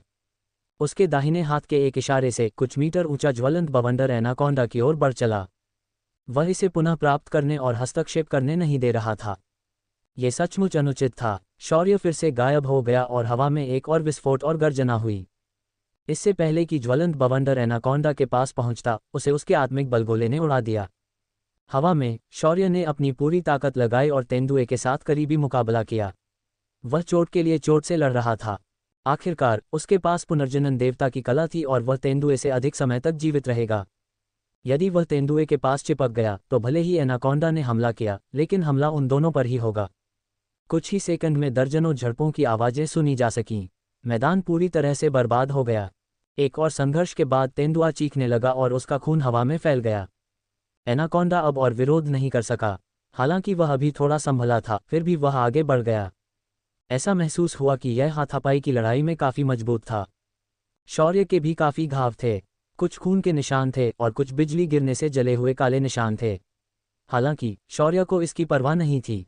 क्या मजाक है, उसे ऐसी कौन सी चोटें नहीं लगी थीं। वह पहले ही मरने के दर्जनों तरीकों का अनुभव कर चुका था। वह लूप था, हर दिन मरो जी। ये चोट उसके लिए एक मजाक थी। ये दर्दनाक था, लेकिन इस स्तर का दर्द उसके दिल को छू भी नहीं सका। तेंदुए को खून खांसते देख शौर्य मुस्कुराया। वह आगे झुका और लहर दर लहर हमला किया, उसे संभलने का कोई मौका नहीं दिया। इस समय शौर्य को लगा कि हवा का एक झोंका उसकी तरफ तेजी से आ रहा है। वह जल्दी से घबरा गया और हवा के देवता की कला का इस्तेमाल करते हुए वहां से चला गया। एनाकोंडा की मोटी पूंछ फिर चुक गई। उसने शौर्य पर फुफकार मारी और दूसरी बार हमला किया। दूर जाने का अभद्र संकेत देना। शौर्य हवा में लिपटा हुआ था। आग की लपटें उठ रही थीं और वह एनाकोंडा के सिर के ऊपर दिखाई दिया और नीचे उतर गया। एनाकोंडा ने एक ग्रे ऊर्जा गेंद फेंकी, जिसने शौर्य के पैर को अवरुद्ध कर दिया। गड़गड़ाहट, दोनों लाल, हरे और भूरे रंग की रोशनी से घिरे हुए थे। तभी शौर्य प्रकाश से बाहर निकला और काले तेंदुए की ओर दौड़ा। चपलता के मामले में एनाकोंडा की तुलना हवा जैसे मनुष्य से कैसे की जा सकती है। तेंदुए को स्पष्ट रूप से उम्मीद नहीं थी कि शौर्य इतनी जल्दी बाहर आ जाएगा। बिजली चमकने के साथ ही उसकी ची तुरंत पुनः फट गई। जब शौर्य ने सोचा कि वह पहले हमला करेगा, तो यह तेंदुआ वास्तव में उड़ गया। यह आदमी भागना चाहता था। शौर्य को हैरानी हुई। उसे उम्मीद नहीं थी कि यह तेंदुआ भागेगा। वह बहुत डरपोक भी था। फिर शौर्य हंसा। पहले इसने दौड़ना नहीं चुना था, लेकिन अब ये दौड़ रहा था। वह इतनी बुरी तरह घायल थी, वह उसे कैसे भागने दे सकता था। फिर शौर्य ने उसका पीछा किया। एनाकोंडा ने भी शौर्य का पीछा किया। कुछ ही सेकंड में शौर्य तेंदुए के पास आ गया। उसने एक मुक्का मारा। गर्जन, हौंफते हुए तेंदुए ने यह देखा और बिजली की तरह चमकते अपने पंजे से शौर्य का स्वागत किया। तभी एक भूरे रंग के खंभे ने पीछे से शौर्य पर गोली चलाई। शौर्य ने उस खंभे की भयानक चीख को महसूस किया, लेकिन उसने हवा और आग का इस्तेमाल करके एक अवरोध पैदा कर दिया। हालांकि मुट्ठी का बल बिल्कुल भी नहीं रुका। वह कठोर होकर इस तेंदुए को मार डालना चाहता था। गड़गड़ाहट। तीनों सेनाएं आपस में टकरा गईं। हवा में लपटें जलने लगीं और तेज हवाएं चलने लगीं। आत्मा की शक्ति की लहरें ज्वार की तरह अजेय थीं। गर्जन। एक दयनीय दहाड़ सुनाई दी और वह विशालकाय काली आकृति जमीन पर गिर पड़ी। तभी शौर्य ठंडे चेहरे के साथ दौड़ा और संघर्ष कर रहे तेंदुए पर पैर रख दिया। हड्डियां टूटने की आवाज आ रही थी। काले तेंदुए ने बहुत सारा खून खांसकर बाहर निकाला, जिससे खाई लाल हो गई। कुछ ही पल में उसकी जान चली गई। इससे पहले कि शौर्य शांत हो पाता, एक भूरे रंग का खंभा उस पर झपटा। शौर्य ने अपने होंठ काटे और फिर से मुक्का मारा। मुट्ठी और खंभे के बीच हवा में टक्कर हुई, जिससे विस्फोट हुआ। शौर्य ने शॉकवेव से मुंह भर खून थूका। वह भी खून से लथपथ और घायल था। उसका बायां हाथ शक्तिहीन होकर लटक रहा था और उसका चेहरा पीला पड़ गया था। वह संघर्ष बहुत दर्दनाक था। उसे लगा कि वह पहले मर जाएगा। उसके शरीर पर हल्के भूरे रंग का आवरण छा गया था, क्योंकि उसके भयानक घाव भरने लगे थे। उसकी हड्डियों के ठीक होने के साथ ही उसके बाएं हाथ से चटकने की आवाज आ रही थी। हालांकि काफी खून बह जाने के कारण शौर्य को कमजोरी महसूस हुई। शौर्य ने उतरते एनाकोंडा को देखा। उसे यकीन नहीं हुआ कि वह उससे बेहतर स्थिति में है। उसने भागने का कोई रास्ता नहीं चुना। वह तेंदुए के शरीर के गायब होने का इंतजार कर रहा था। दूर जाने का अभद्र संकेत देना। शौर्य खाई से बाहर निकला और फिर से मुक्का मारा।